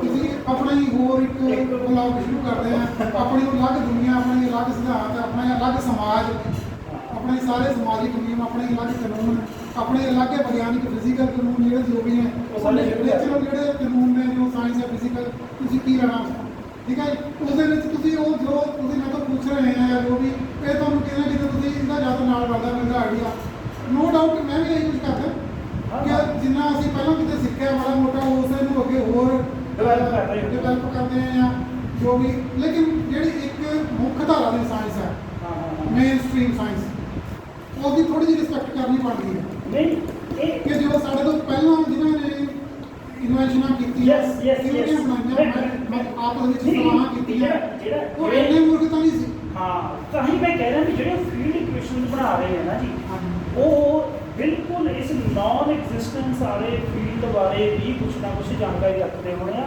ਜਾਂ ਬਣਾਉਂਦੇ ਹੋਣੇ ਆ ਤਾਂ ਕਰਕੇ ਮੈਂ ਪੁੱਛ ਰਿਹਾ ਵੀ ਉਹ ਉਹਦੇ ਬਾਰੇ ਕੀ ਸੋਚਦੇ ਹੋ ਇਸੇ ਕਰਕੇ ਆ ਕਿਉਂਕਿ ਤੁਸੀਂ ਜਾਣਦੇ ਹੋ ਨਾ ਠੀਕ ਹੈ ਨਾ ਕੁਛ ਜ਼ਰੂਰ ਉਹਦੇ ਬਾਰੇ ਸਿੱਖਿਆ ਹੋਊਗਾ ਵੀ ਫੀਲਡ ਜਿਹੜਾ ਫੀਲਡ ਬਾਰੇ ਕਿਉਂ ਗੱਲ ਕਰੀਏ ਕਿ ਫੀਲਡ ਹੀ ਇੰਨਾ ਜ਼ਬਰਦਸਤ ਚੀਜ਼ ਕਿਉਂ ਬਣ ਗਈ ਜਦ ਕਿ ਮਾਈਕਲ ਫੈਰਾਡੇ ਨੇ ਉਹਨੂੰ ਮੈਨੂੰ ਲੱਗਦਾ ਫੀਲਡ ਬਾਰੇ ਜਦੋਂ ਮੈਗਨੇਟਿਜ਼ਮ ਦੀ ਸ਼ੁਰੂਆਤ ਹੀ ਹੋਈ ਸੀ ਹਲੇ ਠੀਕ ਹੈ ਨਾ ਫੈਰਾਡੇ ਨੇ ਫੀਲਡ ਬਾਰੇ ਜਦ ਤੱਕ ਕੁਆਂਟਮ ਮਕੈਨਿਕਸ ਦਾ ਵੀ ਨਾਂ ਫੇਰ ਨਹੀਂ ਸੀ ਪਰ ਉਹਨੂੰ ਜਨਮ ਦੇ ਦਿੱਤਾ ਸੀ ਫੀਲਡ ਸ਼ਬਦ ਦਾ ਠੀਕ ਹੈ ਨਾ ਤਾਂ ਇਹ ਫੀਲਡ ਇੰਨਾ ਵੀ ਜ਼ਬਰਦਸਤ ਕਿਉਂ ਆ ਮੈਂ ਤਾਂ ਹੀ ਐਗਜ਼ਿਸਟੈਂਸ ਨੋਨ ਐਗਜ਼ਿਸਟੈਂਸ ਤੇ ਜਿਹੜਾ ਫੀਲਡ ਬਾਰੇ ਇਹਦੀ ਵਿਜ਼ੂਅਲਾਈਜੇਸ਼ਨ ਕਰਕੇ ਜਾਣਨਾ ਚਾਹੁੰਦਾ ਸੀਗਾ ਨਹੀਂ ਤੁਸੀਂ ਦੱਸਾਂਗਾ ਜਿਹੜਾ ਸਟਾਈਲ ਆ ਉਹ ਨਹੀਂ ਫੀਲਡ ਨੂੰ ਤੁਸੀਂ ਵਿਕੀਪੀਡੀਆ ਤੇ ਲਿਖਦੇ ਆ ਜਾਂ ਗੂਗਲ ਤੇ ਲਿਖਦੇ ਆ ਫੀਲਡ ਦੇ ਬਾਰੇ ਕਾਫੀ ਡੈਫੀਨੇਸ਼ਨਾਂ ਮਿਲ ਜਾਂਦੀਆਂ ਫੀਲਡ ਤੋਂ ਤੁਸੀਂ ਕੀ ਪੜ੍ਹਿਆ ਅੱਜ ਤੱਕ ਪ੍ਰਭਾਵ ਪਹਿਲੇ ਸ਼ਬਦ ਦਾ ਮਤਲਬ ਉਹਦਾ ਅਸਰ ਕਿੰਨਾ ਹੈ ਕਿਸੇ ਚੀਜ਼ ਦਾ ਕਿੱਥੇ ਤੱਕ ਦਾ ਅਸਰ ਉਹਦਾ ਫੀਲਡ ਆ ਪਹਿਲੀ ਡੈਫੀਨੇਸ਼ਨ ਸਿੰਪਲ ਹੀ ਹੈ ਫੀਲਡ ਦੀ ਹੈ ਨਾ ਜਿਵੇਂ ਇੱਕ ਬੱਲਬ ਚੱਲਦਾ ਠੀਕ ਹੈ ਜਿੱਥੇ ਤੱਕ ਉਹਦਾ ਪ੍ਰਭਾਵ ਆ ਉਹ ਉਹਦਾ ਫੀਲਡ ਆ ਜੀ ਪਹਿਲਾ ਇਹਦਾ ਡੈਫੀਨੇਸ਼ਨ ਦੇ ਬੜੀ ਭਾਸ਼ਾ ਇਹ ਕੀਤੀ ਜਾਂਦੀ ਹੈ ਤੇ ਇਹ ਤੋਂ ਨਹੀਂ ਪਹਿਲੀ ਤਾਂ ਇਹ ਚੀਜ਼ ਹੈ ਕਿ ਫੀਲਡ ਦਾ ਜਿਹੜੀ ਉਹ ਐਬਸਟ੍ਰੈਕਟ ਹੈ ਹਾਂ ਇਹੀ ਤਾਂ ਗੱਲ ਨਾ ਵੀ ਉਹ ਕਿਵੇਂ ਸੋਚਦੇ ਨੇ ਉਹ even ਲਾਈਟ ਐਬਸਟ੍ਰੈਕਟ ਹੈ ਹਾਂ ਤੁਸੀਂ ਲਾਈਟ ਨੂੰ ਦੇਖ ਨਹੀਂ ਸਕਦੇ ਐਕਚੁਅਲੀ ਤੁਸੀਂ ਕਹੋ ਕਿ ਤੁਸੀਂ ਲਾਈਟ ਦੇਖ ਲਈ ਹਾਂ ਉਹੀ ਤਾਂ ਗੱਲ ਅਸੀਂ ਲਾਈਟ ਨਹੀਂ ਦੇਖਦੇ ਤੁਸੀਂ ਉਹ ਤਾਂ ਲਾਈਟ ਜਦੋਂ ਕਿਸੇ ਪਦਾਰਥ ਦੇ ਉੱਤੇ ਪੈਂਦੀ ਹੈ ਉਹ ਲਾਈਟ ਉਹਦੀ ਫ੍ਰੀਕੁਐਂਸੀ ਤੁਹਾਨੂੰ ਦਿਖਾਉਂਦੀ ਹੈ ਤੇ ਉਹਦੀ ਫ੍ਰੀਕੁਐਂਸੀ ਨਾਲ ਮੈਚ ਹੁੰਦੀ ਹੈ ਤੇ ਉਹ ਤੁਸੀਂ ਪਦਾਰਥ ਨੂੰ ਦੇਖਦੇ ਹੋ ਲਾਈਟ ਤੁਹਾਨੂੰ ਹੋਰ ਚੀਜ਼ਾਂ ਦਿਖਾਉਂਦੀ ਹੈ ਕੁਝ ਥੋੜਾ ਦਿਖਦੀ ਹੈ ਠੀਕ ਹੈ ਜੀ ਤਾਂ ਇਹ ਆਪਾਂ ਇਹਨੂੰ ਥੋੜਾ ਜਿਹਾ ਅੱਗੇ ਕੰਟੀਨਿਊ ਤੁਸੀਂ ਕਰਾਂਗੇ ਥੋੜੇ ਐਡਵਾਂਸ ਟੌਪਿਕਾਂ ਤੇ ਆ ਗਏ ਤੇ ਉਹਦੇ ਲਈ ਥੋੜਾ ਟਾਈਮ ਹੋਏਗਾ ਹਲੇ ਠੀਕ ਹੈ ਉਹ ਆਪਾਂ ਥੋੜਾ ਸਹੀ ਹੈ। ਬੇਸਿਕ ਨੂੰ ਮੁਕਾ ਦਈਏ ਪਹਿਲਾਂ ਮਤਲਬ ਬੇਸਿਕ ਆਪਾਂ ਸ਼ੁਰੂ ਕਰ ਲਈਏ ਠੀਕ ਹੈ ਤੇ ਉਸ ਤੋਂ ਬਾਅਦ ਉਹਦਾ ਅਗਲਾ ਵਰਜ਼ਨ ਨੂੰ ਬਣਾਵਾਂਗੇ ਹੋਰ ਸਵਾਰ ਕੇ ਠੀਕ ਥੈਂਕ ਯੂ ਸੋ ਮਚ ਜੀ ਲੈਕਚਰ ਨੂੰ ਪੂਰਾ ਇੰਜੋਏ ਕਰਿਓ ਤੇ ਦੇਖਿਓ ਤੇ ਅਸੀਂ ਅੱਗੇ ਪਰਮ ਸਰ ਆਪਣੇ ਲਈ ਇਹ ਜਿਹੀ ਤੇ ਉਹ ਚੀਜ਼ਾਂ ਨਾਲ ਲੈ ਕੇ ਆਉਂਦੇ YouTube ਜਿਹੜਾ ਸਬਸਕ੍ਰਾਈਬ ਕਰ ਦਿਓ ਮੈਂ like share and subscribe thank you so much ਨਹੀਂ ਮੈਨੂੰ ਨਹੀਂ ਪਤਾ ਕਿ ਲਾਈਕ ਕਰਨਾ ਕੁਝ ਹੁੰਦਾ ਠੀਕ ਹੈ ਜੀ। ਇਹ